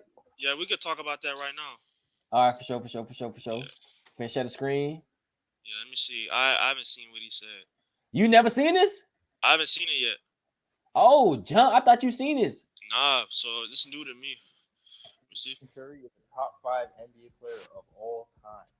No, he tripping on that. He hasn't cracked my top 10 yet. He just hasn't. I think Steph has had a phenomenal career. I mean, obviously 4 championships, 2 league MVPs. He has a final MVP. But if you go back in his career, and if you look at when Draymond is out of the lineup for the season, if you look at Klay Thompson has missed the season or half of that season, to me, if you're that great, if you're going to be a top 5 and one of your guys are missing, you can't make the playoffs, I can't put you in top 5 or top 10. I just can't. And that's just my opinion. Greatness to me. When one of your guys are out, you still got to elevate your team at least to the playoffs. Like, they don't even make the playoffs. Hold on, bro. Hey, you mean to tell me in a Western Conference, talented as it is, in the Western Conference as talented as it is, Curry having a rookie center starting. I don't know. I forgot his name. Klay Thompson having his worst James season Wiseman. ever. Huh? Was it James Wiseman or was it Kevin Looney? No, I'm talking. No, James Wiseman in Detroit, bro. No, I thought you said. I thought you said. Oh, you talking about this year? You talking about this year? Yeah, because he's talking Oh, about okay, this okay, year, okay, okay, right? okay, okay. You talking about what's his name? Because T-Mac was talking about this year, right? I don't know if he was talking about this year or if he was talking about in general. I don't know what he was talking about. Because if he's talking about this year, bro, I think he got it. If that's recent, he got to be talking about this year. Yeah, he's If talking he's about this recent. This recent. okay, if he's talking about this year, honestly, bro, like he's tripping because like we're starting to see how talented the NBA really is, specifically in the West, bro. In the Like West, bro. I feel like Bro. I think it was like 4 teams that had 50 wins at least, and then the Suns had 49, and I think the Pelicans had 40. It was some. It's crazy, bro. Like the Warriors were still positive at the end of the day, and they still didn't make it because of the play-in. Like, Wait, if hold you on. I want got to a be, question though. Do you think Curry is a top 10 player of all time? yes, yes, bro. I would just ask you. I would just making sure. But But this is my thing though. It's been countless times, bro. What they say, Jordan couldn't get it done without Scotty, bro. Magic didn't win a finals without Kareem, bro. Kareem won one finals. And I'm not gonna call it era week. I'm not gonna call that when he won his first finals with the Bucks week. But he won one finals with the Bucks and then didn't win until Magic got there. Larry Bird in his first finals in 2 games had 8 points. He didn't even win finals MVP, bro. It's been countless of times when superstars, bro, didn't even, you feel me? I'm not gonna say they didn't show up, but it's been countless of times where they needed the superstars help. they needed help, bro. They needed Exactly. help, bro. You in the NBA, bro. You're in one of the, in my opinion, bro, basketball is one of them sports where it's like it's not like, oh, I can only have one good player and we're gonna go to the fucking finals. We're gonna win. You feel me? Not in this day and age. Not, you feel me? Even when Curry was starting with the when they first started, when the Splash Bros first started, you feel me? 2012, 2013, and then the next year they went, you feel me, that year. Even back then, bro, it's the league has never been, oh yeah, we just got this one exceptional player, and then we're gonna go to the finals every year. It has never been that, bro. Yeah. And then what I was saying, and then T-Mac, a lot of people were saying like T-Mac, bro, you never even won a playoff series. They said T-Mac never even won a playoff series. I ain't gonna get on his career because like I ain't gonna do that, bro. But I feel like that's unrealistic to like hold that against Curry because we just recently seen Curry like lead a team to a championship without bro. But I ain't gonna lie, like the narrative before was like he couldn't win Finals MVP, he was on a super team and stuff. Even though KD joined the team, but that's a whole nother discussion. Bro, he was supposed to win it the year Andre Iguodala won it. I'm gonna be honest. Yeah, bro. for sure. They gave it to Iguodala because he stopped LeBron. Like they gave it to Kawhi when he stopped LeBron, but LeBron averaged like what 3 less or 4 less points that he usually averaged. Like, come on, bro. That's come on, bro. Yeah, but like I feel like with T-Mac, he tripping in a sense because like in this day and age, bro, Curry's on the West. Like we're seeing how talented the West is. Mind you, Ja Morant and them did not play this season. Victor Wembanyama is gonna get better. The Rockets are really going to get better. Who knows what the Kings are gonna be like next year? Zion wasn't healthy. Like, bro, we just you need a squad, bro. We just seen Denver lose. The reigning champions lose in the second round to the Minnesota Timberwolves. That's what I'm saying. The league is getting better every year, bro. Like the East is gonna get better too, but like I'm saying, T-Mac is not using context. He's just saying, "Oh, just because like your team isn't doing good, you gotta carry your team." Like, bro, look at the era we in, bro. You can have a positive record and not make the playoffs, bro. Come on, but like, come on, bro. Like, that's what I'm saying. That's why I was naming players like Magic. Magic didn't win without Kareem. Kareem won one finals in what was it, the 70s or whatever he won when he was with Milwaukee. He didn't win again till he got with Magic in LA.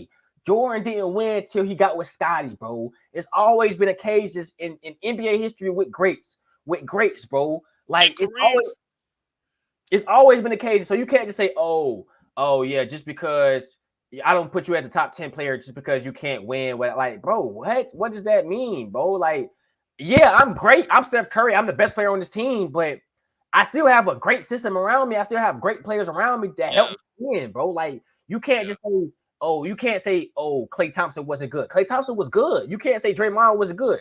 Draymond now might not be as what he was, but Draymond was raw. Draymond, not gonna say he was raw, but Draymond was good. He was a great player. Oh yeah, he was a great player, bro. So it's like you can't sit up here and say, oh well, I don't put you in my top 10 just because you didn't make it without other players. Like, bro, that means a lot of people can't be in your top 10, bro. What are you talking about? That means LeBron can't be in your top 10. That means Kobe can't be in your top 10 because all those years that Kobe didn't make it because like he didn't make Shaq it was far. gone. He didn't. Yeah. Until he got Pau Gasol, that's what he wanted. That means a lot of players can't be in your top 10. But if you're going off that, that's what I'm saying. Like that made no sense. Now if you say, I don't put Curry in my top 10 just because I think other players are better than him or I think they had better careers, that's totally different. That's arguable, but just to hold that against him is like you could argue, even say, like, this is back when I'm saying, so like you got to look at the era we in too, because Kareem made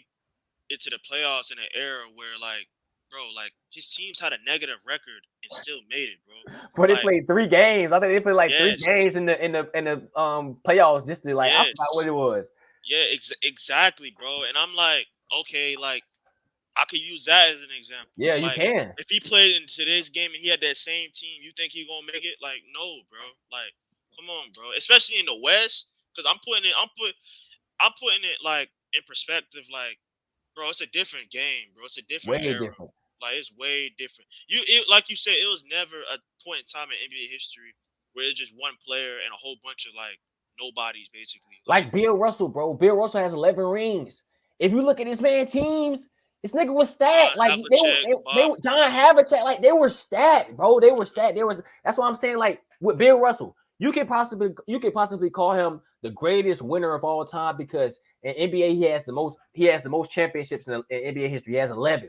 The Boston Celtics have 17. He has 11 of them. So it's like you can look at that and say, oh yeah, you're the greatest winner of all time, but I'm not gonna put you in my top. Teammates got like 6-7 rings too. That's what I'm saying. I'm not. That's why when like this has nothing to do. I mean, this has something to do with. That's why when people say, "Oh, Bill Russell's in my top 10," I look at you and say, "Why is Bill Russell in your top 10? Is Bill Russell in your top 10 because he has 11 rings, or is he in your top 10 because you actually know Bill Russell's game? You actually was like, oh, Bill Russell was one of the greatest defenders of all time, one of the greatest rebounders of all time." In my opinion, I don't think that is.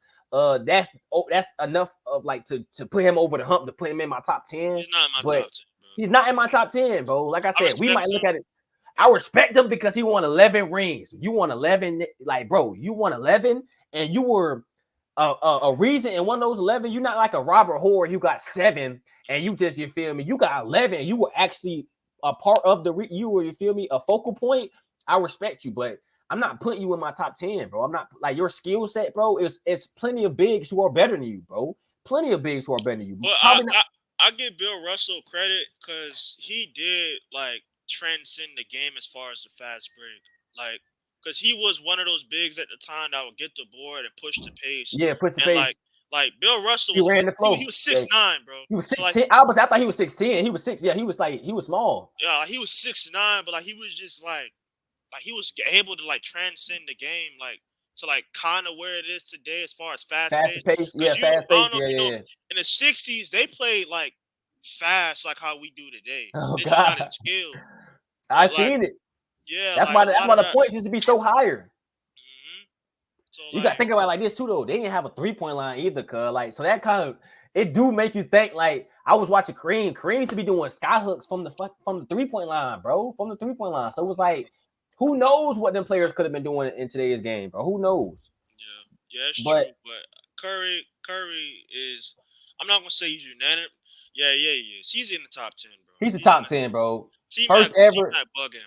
First ever unanimous MVP, bro. Yeah. Greatest shooter of all time. 4 rings, 4 championship rings, bro. Against not even arguably, the greatest player of our generation, the greatest player of all time, in my opinion. I think LeBron, as a specimen, as an athlete, as a basketball player, is better than Jordan. Now, when you think of Jordan as the name, as the global phenom, you feel me? Just Michael Jordan. When you hear Michael Jordan, he's greater than LeBron. Yeah. But as a basketball standpoint, LeBron is better. But you winning 3 against LeBron even if you had a better team, LeBron, you win a 3 against LeBron, and then beating Boston, who they were favored against you, bro. You winning them and you winning your Finals MVP, bro. That stamps you as.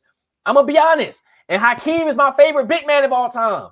I would probably put Curry over Hakeem in the top 10. Like, some people don't even put Hakeem in their top 10, bro. He's in my like, top 10. He in my top 10 too, but it's like I would put Curry higher in my top 10 than Hakeem, bro. Just because,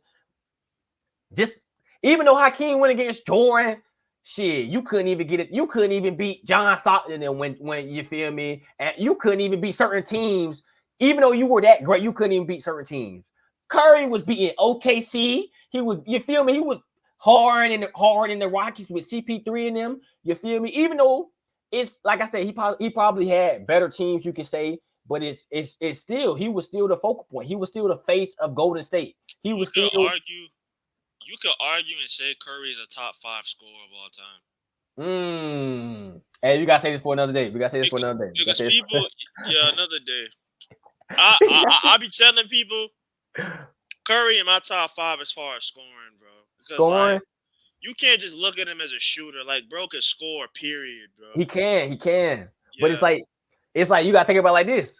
Some people say LeBron not a top 5 scorer of all time, but He's it's a like top 5 scorer too. It's like look at 38,000 points. Finna be 40. He gonna reach 40,000, bro.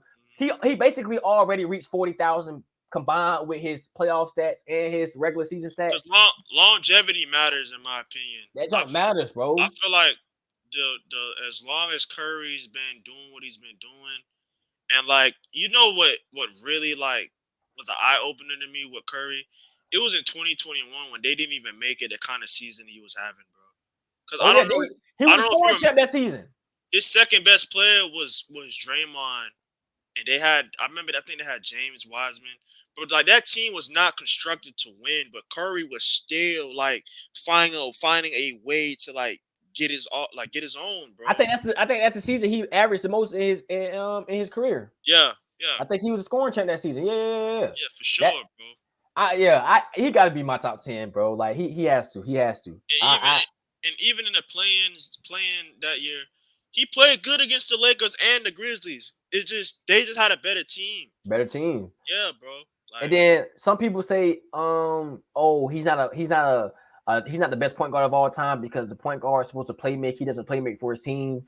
If you think about it, Curry might not say he's the greatest playmaker of all time, but just his skill set of shooting alone, bro, that's kind of playmaking, bro, because it is. You worried about me shooting. You worried about me cutting through. You got other people, you feel me, cutting. You got other people getting buckets just off you. The defense being focused on me. I'm spacing the floor out so much that it's like, damn, we worry about Steph Curry. I gotta work like Gary Payton the second. He gets so many backdoors, so many lobs just because of Curry and Clay, bro. Just because of that, bro. Just because of the greatness of Curry, just the shooting aspect of Curry, bro. That shooting is basically his playmaking, bro. And he's still a great passer too as well. But it's like you can't deny the floor. You can't deny what he creates for his offense. You can't deny that, bro. I agree with you because I look at playmaking as a multiple, like not just passing. It's like a score pass combination, like because I feel like you could be a better passer than somebody, but if you're not a threat from 3, if you're not a threat from the mid range, like Russell Westbrook, for instance, I think he's a great passer. But I feel like as far as like overall playmaking, it's questionable because we've seen like teams sack off him. Like I seen Rudy Gobert in a playoff game guard Russell Westbrook in the corner and leave him wide open, bro. So it's like, how much of a playmaker are you if you could be a liability? Yeah, if you could be a liability, yeah. What you were saying with Curry, though, like I agree with you. He's one of the best playmakers of all time. Like the degree of like him spacing the floor, moving off ball. That's another thing people don't talk about. That's why he's a top 5 scorer in my opinion. Because I think he's one of the best off ball scorers of all time. Probably the best off ball scorer of all time.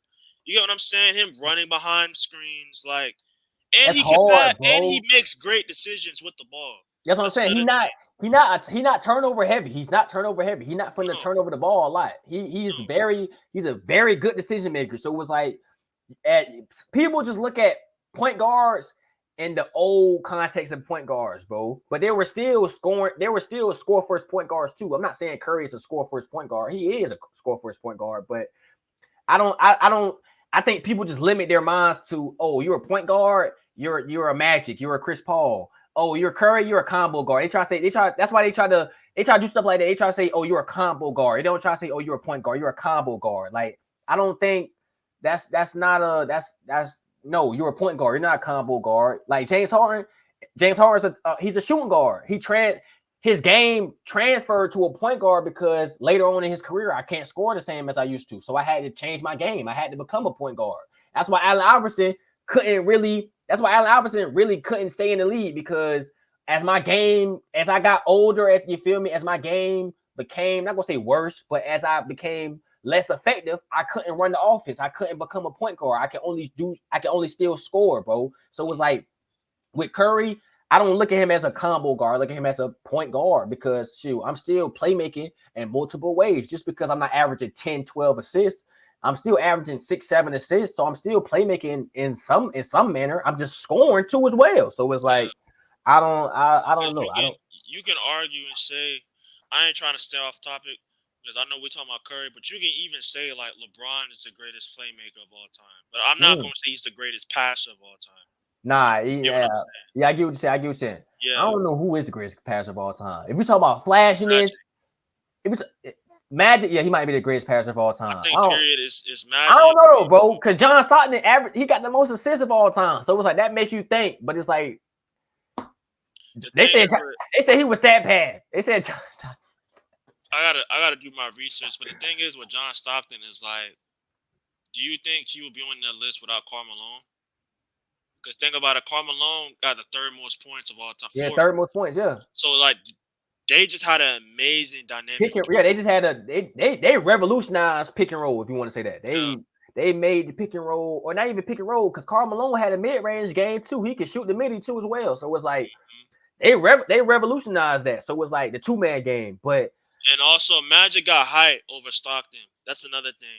Because I ain't gonna get too deep into Stockton because I gotta watch more Stockton to have that conversation. I don't want to dive too deep into that. And you don't know too much about it. Yeah, I get what you're saying. Even like just the idea of Magic being taller and like he could see the floor more, and like the way like he transcended the Lakers, I think he's the best passer of all time. But LeBron, as far as combination as scoring, like the defense worrying about him getting to the rim. Also, LeBron developing a three over the years. And the mid-range, yeah, I about to say everything. Yeah, and his vision, like, it's like, bro, he's the best playmaker of all time, bro. Like, I think it's LeBron James, bro. I ain't gonna count. Jokic might be up there for me too, though. He is up there. Jokic might be up there for me too, though, because Jokic got a. I'm not gonna use. I just use the word slick, but Jokic got like a slick game. It's like, he'll catch it, he'll hit you with one of these and then throw it to somebody else. Like, it's like you don't know what's coming with Jokic. Like the same thing I was saying with Luka and Kyrie, you don't know what's coming with their offense because they're too dynamic. With Jokic, you don't know what's coming. You don't know if, like I said, you don't know if he's finna throw like I seen this man literally catch the ball like this and throw a lob behind his head to Aaron Gordon. You don't know what's coming, bro. You don't know what's coming with Jokic. Not even just that, with Jokic, bro, like, the man could put up points. Like, I was telling Cam, I was like, bro, when you think about it, Jokic might be a top 3. He might be a top 3 scorer in the league too, bro. When he wants to be, like when he like actually like wants to score, Jokic could score. Bro. Yeah, because it's easy. I'm gonna be honest though, top 3 scorers, that's kind of hard because you got right Embiid. Now in the league. You got Embiid. You got Embiid. You got Shea. You got Luka. He a better scorer than Giannis. And I ain't trying to use stats too much, but the efficiency says it all about Jokic, bro.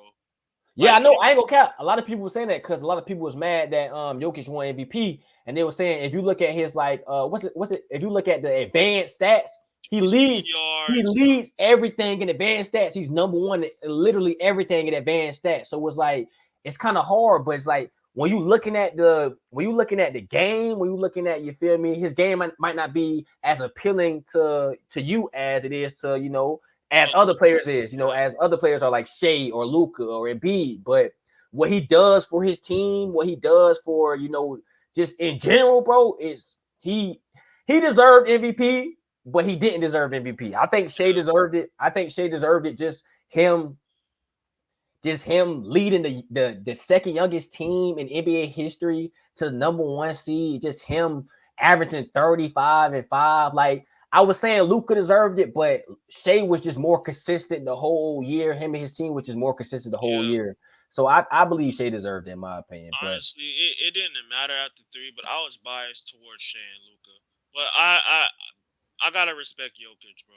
You gotta respect him. Jamal Murray missed 20 games, and they were still a 4-3 seed. It was a 3 seed, yeah. Like they did what they were supposed. No, there was a 2 seed, bro. Because they played the Lakers. The Lakers was a 7 seed. But if you look at the record, I believe they had the same record as the Thunder. Yeah, they did. And Minnesota. No. I think did they have them? Nah, I think they had the same record as the Thunder, or they were 1 game off. And then Minnesota, I think Minnesota lost a couple of games. Let me fact check that. Yeah, they got the same record, 57 and 25, both Oklahoma City and Denver. Yeah, so, saying Minnesota lost a couple of games, I think. Minnesota was 56 and 26, so they were 1 game behind. 1 game. So they lost that last game against Phoenix. That's what I'm saying. Like, I'm looking at the standings, bro. The Mavericks won 50 games. The Clippers won 50 games. The Suns won 49. The Pelicans won 49. Like, bro, what is T-Mac talking about? Shut up. Hey. Let me chill out. I don't need this going viral. Hey, I was saying shut up. It's like, bro, chill, bro. That's facts though. That is facts though, because it's like, bro, what do you want me to do, bro? What do you want me to do? What do you want me to do? Yeah. I'm going up against. In history, the West has proven to be the greatest, you feel me, the greatest conference in NBA history, bro. Literally the greatest conference in NBA history. You're telling me I'm a man who dominated the West for what, 8 years possibly? I don't know how many years he dominated the West. 5, 7 years, like whatever in that range, bro. And you telling me, oh, just because I missed a couple of playoffs because we had injuries or we had, you feel me, like, sir, I was injured too, like a season or 2. I think he was injured. Like I think he got injured. What, 1 year? I forgot how many years he got injured. But you telling me just because I missed the playoffs a couple years, I'm not a top 10 player? Not even saying top 10, bro. Because if you don't think he top 10, you don't think he top 10. But that's the reason why you saying I'm not a top 10 player when it has been multiple occasions in NBA history from other NBA greats. But it's like, oh, just because I haven't made the playoffs, just because you feel me, my team's injured, I'm not, like, I don't know. That was just weird in my opinion. Nah, I gotta ask you something. I'm getting a little off topic, but now I gotta ask you. So you saying that about just because you missed a playoff a few times, like, why I'm not top 10? Why isn't Kawhi Leonard in your top 10 then, bro? Kawhi? Because he missed the playoffs a few of the past years. No. Oh, wait, you talking about in my top 10 of all time or right now? Right now? Yeah. I just think his players better than Kawhi Leonard, and I think his players that I can rely on more than Kawhi Leonard. Look at this. I'm going to tell you. Kawhi, listen, problem, bro. I can rely on, bro. I can rely on Jokic more than I can rely on Kawhi. I can rely on Luka more than I can rely on Kawhi. I can rely, even though Embiid be hurt just like Kawhi. Embiid gonna try to play. I can rely on Embiid more than Kawhi. Giannis, Curry. I can rely on Tatum. Tatum has been there. Shea right now. I can rely on Shea to carry my team, to get my team he just made it to the semifinals of the Western Conference. I can rely on these players more than I can rely on Kawhi. I can rely on a 40-year-old LeBron. I can rely on Kevin Durant and AD more than I can rely on Kawhi Leonard, bro. I can keep going. I don't even think, I'm gonna be honest. Kawhi, he might be top 15, bro, but he might be at 15 for me, bro. Literally, he might be at 15 for me, bro. I'm sorry, bro. I know what a healthy Kawhi Leonard. Listen. That just hurt my stomach. Listen, man. I know what a healthy Kawhi Leonard can bring, bro. But I know what other healthy players can bring too as well, bro. I'm sorry, bro. We look at Kawhi Leonard. Listen, why did they win 50 games, Josh? Bro. You remember that run they went on in December to January? And what I said that's not gonna be nothing because Kawhi Leonard still not gonna be there. He not gonna be there, bro. But when he was there, it was like on like a 20-2 run. Like I think they had some crazy. Because you remember when they first got hard, they started off horrible. Yeah, they started off horrible. But when they started clicking, and when Kawhi started balling, like when Kawhi was playing, I'm not even talking about stats because his stats isn't amazing. Yeah, they aren't the best. They aren't the best. Because his context, bro. Like he's on a team with James Harden and Paul George. He can't take all the shots. Yeah. But Kawhi was still playing like the Kawhi we once knew, bro. Still though, bro. I just don't think he's the out of the players I just named, bro. And then who else I can Because if you say that with T-Mac and Curry, I could say that with Kawhi then, bro. No, that's no. But you generally my fault. Because you really believe these players are better than him. So I'm not even saying. Listen, I'm saying in the sense of like right now. If we talk about prime Kawhi, I know what prime Kawhi can bring. I'm talking about right now. But right now, bro, right now, healthy Kawhi Leonard is a top 10 player in the league. Bro. No, I don't stand think on that, so. Bro. So you think I'm gonna ask you? He better than Jokic if he healthy? No. He better than Luka if he healthy? No. He better than Embiid if he healthy? Embiid healthy too. Healthy Embiid. No. He better than Giannis if he healthy. No. He better than Curry. No. He better than Shea. No. He not better than LeBron. You can't say he better than LeBron. Better than LeBron James. Bro, LeBron had better stats than him, and they played the same game. What are you talking about? It's not even about the stat. Okay, what's that? 8 names you named? Okay, yeah, okay. KD, he better than KD. Yes. No. Yes. He outplayed him last year. Whoa, even last year. But okay, all right. I ain't gonna get too deep into last year, but that's last season. But bro, the two games Kawhi Leonard played, but it's clearly he's better than Kevin Durant. Nah, I ain't gonna care. I'm gonna say this. I'm gonna say this, and I don't care if people get mad at me. He's not even better than Jalen Brunson right now, nigga. Is he healthy? He's not better than Jalen Brunson, nigga. Kawhi is not better than Jalen Brunson, bro. I don't care about no healthy Kawhi Leonard. I don't care about no healthy DeClaw. I don't care about none of that, bro. Talk about healthy Kawhi, the claw. Nigga, I don't care about that, bro. Bro, Jalen Brunson right now in New York. Who had a better? Jalen Brunson had a better season than Jason Tatum. He's not better than Kawhi Leonard, bro. Jalen Brunson, Josh. Jalen Brunson didn't have a better season than Jason Tatum. He had a better season, but come on, Josh. So I'm sorry if what is he better than Kawhi Leonard at, Josh? If I see Brunson on the market and I see Tatum on the market, both of them are healthy. I'm gonna think in my mind, damn. Yeah, Kawhi got two Finals MVPs, but when that nigga might not even play. That nigga might not. It's what I'm gonna think. This nigga he's not even gonna promote my team. He's not even gonna be the you feel me? I look at Jalen Brunson. He younger. He more lively. Brunson already out there killing niggas. You feel me? 6 foot hitting niggas with foot. Like, come on, bro. I'm looking at that. I can build around. Better 3-point shooter.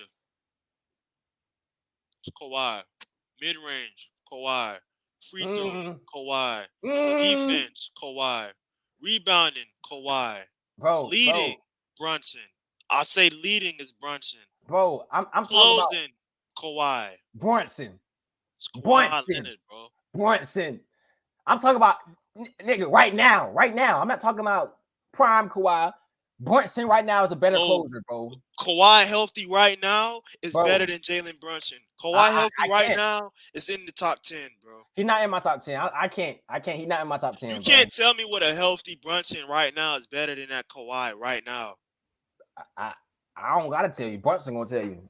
Nigga just averaged 30 something in the playoffs. I need a legitimate reason on why Brunson is better than Kawhi at this moment when they're fully healthy. Because the mid-range game is still Kawhi Leonard, bro. As good as Brunson is from the mid-range game, when Kawhi was healthy for those for that stretch they went on when they was winning like 20 games without losing or something like that, bro, Kawhi was killing, bro. Kawhi was killing. Not to mention, nobody was really talking about the Knicks until they traded Brown. Until they traded RJ Barrett. OG Anunoby. Yeah, you're right. That's when the Knicks started going on a run. That's when they started going. Nah. I ain't gonna cap. Jalen Brunson been going crazy ever since Julius Randle got hurt, bro. He was averaging 30 something ever since Julius Randle got hurt, bro. Yes. But he's playing better because of that trade, though, bro. Because I RJ mean, Barrett, they RJ had to Barrett, share the ball. OG Anunoby plays more off the ball, so that gives Brunson more space to do whatever he wants. And OG Anunoby's a better shooter than he's a Barrett. better shooter. Yeah, way better. Yeah, He complements their team way better than RJ Barrett does. so that RJ Barrett, helped Brunson out a lot, bro. but Like, bro, I'm sorry. It's just me no, looking at them right now, bro. I don't think Kawhi Leonard. I'm sorry. I don't. I'm clipping Like, I'm that shit. gonna be honest. Shit, I might take Jaylen Brown over Kawhi Leonard, nigga. That's a question. That right now, bro. We know what Kawhi Leonard can do. We know Kawhi Leonard is one of the best small forwards of all time, bro. But even if he's healthy, bro, I'm still questioning his health. Even if he's healthy, I'm still questioning his health, bro. You being serious, bro? I'm being, bro. I hope this ain't for clicks, Josh. You being dead serious, bro. Bro, this is what I'm saying, bro. I know what Kawhi Leonard is. He's a star. He's a superstar. One of the greatest small forwards of all time. Of our generation, after LeBron, after KD, it's him as the best small forward of all time. What is Jaylen Brown better at than Kawhi? But, bro, I'm talking about right now, bro. Right now, yes. You telling me if you see Kawhi Leonard, knowing Kawhi Leonard may get hurt. Not even may. The nigga is going to get hurt, bro. He's going to get hurt. You telling me you see Kawhi Leonard and you see Jaylen Brown on the market. Jaylen Brown is 26. Kawhi Leonard is what, 34? I don't know how old Kawhi Leonard is. Okay. I'm taking Jaylen Brown over Kawhi Leonard, bro. I think this is the difference with what we're going at. I think you would rather have Jaylen Brown because he's a better, he's not a better player, but he's better for what you want. I'm just saying, I agree with you. If I was starting the team, I'm taking Jaylen Brown over Kawhi right now because of age and Kawhi gets hurt. But when they're both healthy, when they're on the court against each other, Kawhi Leonard is way better than Jaylen Brown. I ain't gonna say way better. He's way better than Jalen Brunson. I think he's way better than Jason Tatum. That's just me. Nah. I can't say that. Bro, he's a better 3-point shooter than Tatum, bro. He's a better mid-range shooter than Tatum. He's all around better than Tatum. He's more efficient because he shoots less difficult shots than Tatum. And then the way he plays, he doesn't play. Because he's stronger. He uses his body. He doesn't play on the. I'm not gonna say he doesn't play on the ball. He do play on the ball. He do play with the ball in his hand sometimes. Over time, he has, you feel me, developed that in his game. But Kawhi Leonard, he doesn't really playmate more like Tatum and Brown. Well, Brown can playmate, but he's not a playmaker like Tatum. So, huh? Kawhi could pass the ball. He can, bro. He's not a. He's not a playmaker though. He's not a. Oh yeah, I can set you up. I can. You feel me? If they help me, I'm kicking. I mean, like anybody can kick out. You feel me? When I'm getting double teamed, anybody can pass the ball when the defense is. But, bro, I'm sorry, bro. I'm sorry. He might be 12. You don't like Kawhi Leonard, bro. Bro, I do. I'm telling you, bro. Kawhi. I just said of our generation, he's the third best small forward. No. Excuse my language. Screw all of that, bro. Screw all of that. We talking about right now. Healthy, I'm taking Tatum over Kawhi Leonard. Healthy. Yes. Kawhi Leonard is on my team over a lot of people, bro. No. A lot. He's not in my top 5, but he's in my top 10, bro. He's better than Tatum. He better Anthony Davis. No. Maybe. It's an argument. I think 80's better than Tatum, bro. I think 80 is better than Tatum, bro. I think man. Hey, on to the next topic, man. To the next topic. We're gonna have another day about that, bro. On to the next. We're gonna talk about our top 10 or top 15, 20 in another video, you feel me? Another day. But this gotta be the last topic, you feel me? It's gotta be the last topic. Yeah. But high schoolers getting NIL deals now. Let me see. We finna read on this. Oh yeah, high school players, right? Yeah, high school players, bro. The Florida High School Athletic Association voted unanimously Tuesday to approve a policy that will allow high school athletes to cash in on NIL. The NCAA's 2022-2021 rule change allowing for NIL to happen didn't just affect college athletes. It also applied to high school athletes as well, our high school athletics. How you feel about this, bro? I feel like it's a good thing and a bad thing. The good Facts. thing is I'm gonna explain it like, cause I'm gonna use you for an example. You played basketball, so you understand. You got hurt. What year you got hurt? My senior year. Your Oh, senior year. well, yeah.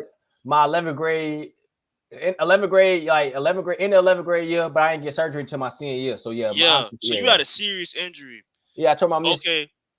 Another player that's like probably like destined to like go to college or the NBA or whatnot probably went through something like you went through. And Mhm. say like the surgery is to a point where like it's career ending damn near. Like they can't get back to their prime form because of their injury. It's like at least like they had some kind of like finances like coming like to them like while they was playing the sport. Cause even though we love basketball and stuff, like when you play it, bro, like you taking risks, bro. Yeah, you Like take yeah, you're for sure, for taking sure. risks. So it's like I feel like it's good like for like what kind of high school players like so all high school players get paid I or don't think all high school players getting played. I think it's the high level, like top yeah like top ones as recruited. But this is the yeah thing with me though. Like I was just telling my dog who told me about it today because he showed me it. He showed me it when I was at the little training thing for the little job I work at and everything. He was like, me and him was talking about it, and I was telling him I was like I said this is a good thing, but also a bad thing. It's a bad thing because you're gonna have players. Their mentality not gonna be the same, bro. I'm gonna look at it like players gonna look at it like, oh yeah. shoot, I only want to go to the league because I want to Lucky get my Williams. I want to get my mama out the hood. I want to, you feel me, do this, which is a good thing. We're not saying that's not, you feel me? You should want to better your parents' lives. You should want to, you feel me, do that. I'm not saying that's not good, you feel me?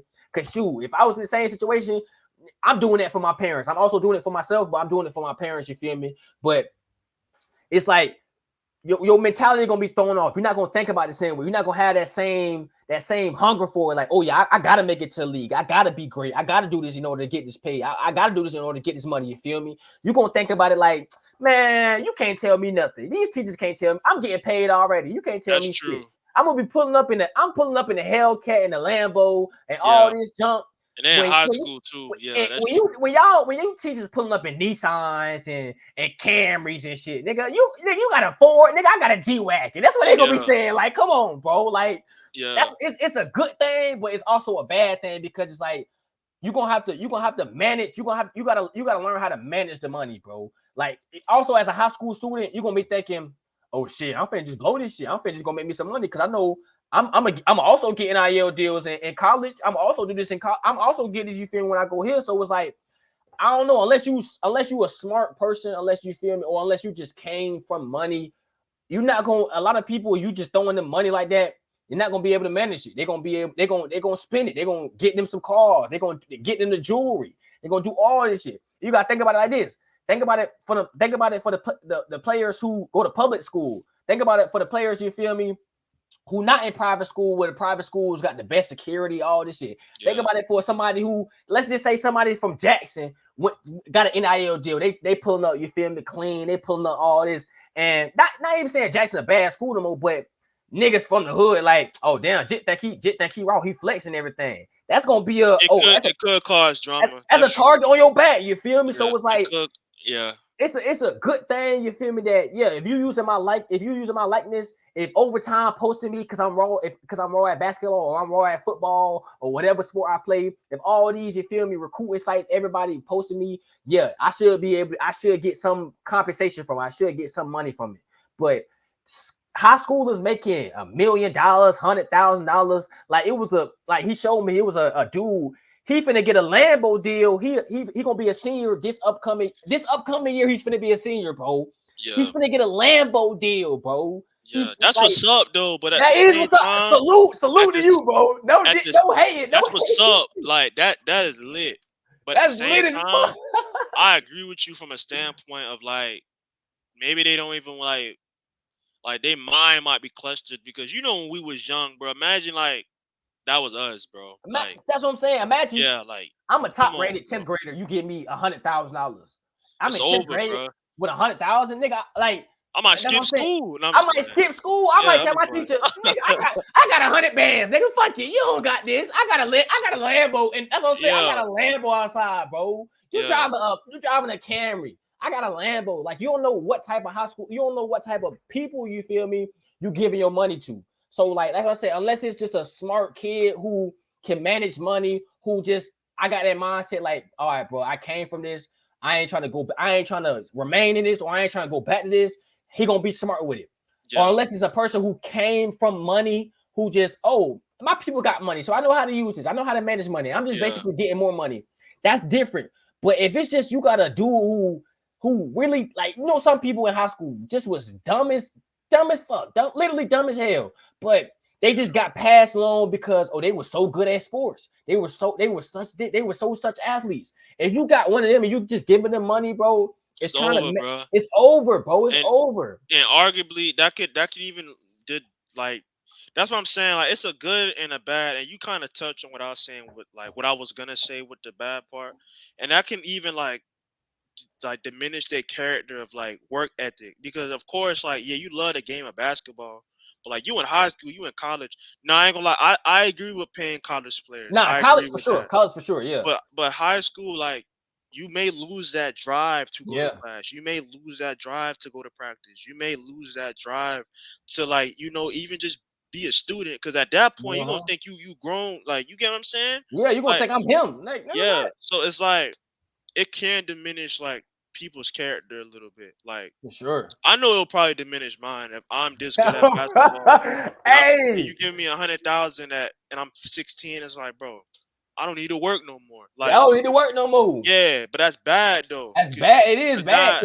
Yeah, you go. Yeah, bro. That 100 bands could be going just like that, bro. So it's like, it's a good thing, like you said, but it's also a bad thing because shoot. Yeah, the good thing is mainly about just securing like financial like stability. Yeah. If you get a substantial injury or something like that, like if you get a nasty injury, you like 17, you can't play basketball again. At least you got paid. You get at least I got paid. Yeah, at least you feel me. At least you recognize me. I could have been. You feel me? Some NBA superstar, but I could have been whatever. But I got injured. At least I got some type of compensation. Like, okay, yeah, we recognize what you could have been. Not gonna say what you could have been, but you recognize what you was at the time. You feel me? Like, we're not gonna let you go by. We're not gonna just use your likeness. We're not gonna just use these videos of you and you not getting paid nothing. Like, you feel me? That's a good thing. But that, like you said, that can diminish somebody's character. They can think, man, I'm getting paid however much money I'm getting paid. I'm getting all this.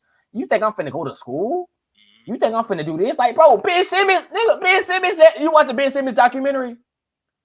I ain't trying to diminish him, but yeah, I know what you're talking about. This nigga said, oh, I know I'm finna be the #1 pick. I ain't going to school no more. Like, come on, bro. Think about that, bro. That's a bad mentality. That's a bad mentality. And low key, I'm not trying to, like, it kind of showed in his game. Like, he didn't, from his rookie season, like, he didn't really work on his game that much. I'm not gonna talk about the injuries. I'm not playing games because I can't dive into that. I don't know his personal life, but just from the eye test with his game, is like he didn't really improve his game. Yeah, what did you improve on? What did you improve on? He was great. Like, he's still a great player when he's healthy, but like, you can kind of see that in his character, like from what the scouts were saying, that he had bad grades. Like, it's kind of true, bro. Like, that's why a lot of NBA players had good grades in like high school and college, because like that's just who they are. Like Jaylen Brown, bro. Like Jaylen Brown. Dude went to California, bro. He went to Cal, bro. Nobody's going to Cal, bro. Like, a lot of people say, oh, Jaylen Brown thinks he's better than people. No, he probably just know, man, I went to Cal. I'm smart as hell. Nigga was getting internships from NASA, bro. NASA, bro. So it's that's like, true. I didn't know that. See, that's Jaylen character. He probably thinking in the sense of, okay, let's say basketball don't work out. Let's say I just get injured. I can still make some money because I'm this smart, bro. I'm still, you feel me, intellectual. I'm not just intellectual about basketball. I'm intellectual about the world or just anything. But I'm still a smart person, bro. You feel me? And his game improved. Improved, literally. So it's like, he got good work ethic, period. So like, I agree with you, bro. I agree with you 100%. I don't know, bro. I ain't gonna count. It's been a great first episode. You feel me? For sure. We got things to work on. Like, we're gonna talk after, but for sure, like, I think this is a pretty good episode. Pretty good. I ain't gonna count. I think it's a great episode, bro. Oh yeah, for sure. Every episode gonna be a great episode, man. You feel me? But appreciate you boys. Bro. Gotta get better, man. Appreciate you boys coming out. You feel me? Tapping into the channel. Me, myself, CH Josh, and my dog Ed Talk Hoops. You feel You me? already First know Ed Talk episode. Hoops, man. First I'm gonna get back episode on of my the field. personal content. But yeah, first episode, yo, it was a success. I'm gonna put. We gonna put our YouTubes in the description. I gotta make a the Ville what's it called? I gotta make a the Ville channel. But yeah, man, good talking to you. We gonna talk. You feel me after? But Yes, episode 2 is gonna be on the way soon. We're gonna see Yeah. what happened. You feel me tomorrow night between Boston and Dallas. Yeah. But hey, man, love you, my boy. Be Love you safe. too, my boy. Be safe. And we out, my boy. Yes, sir. Be safe.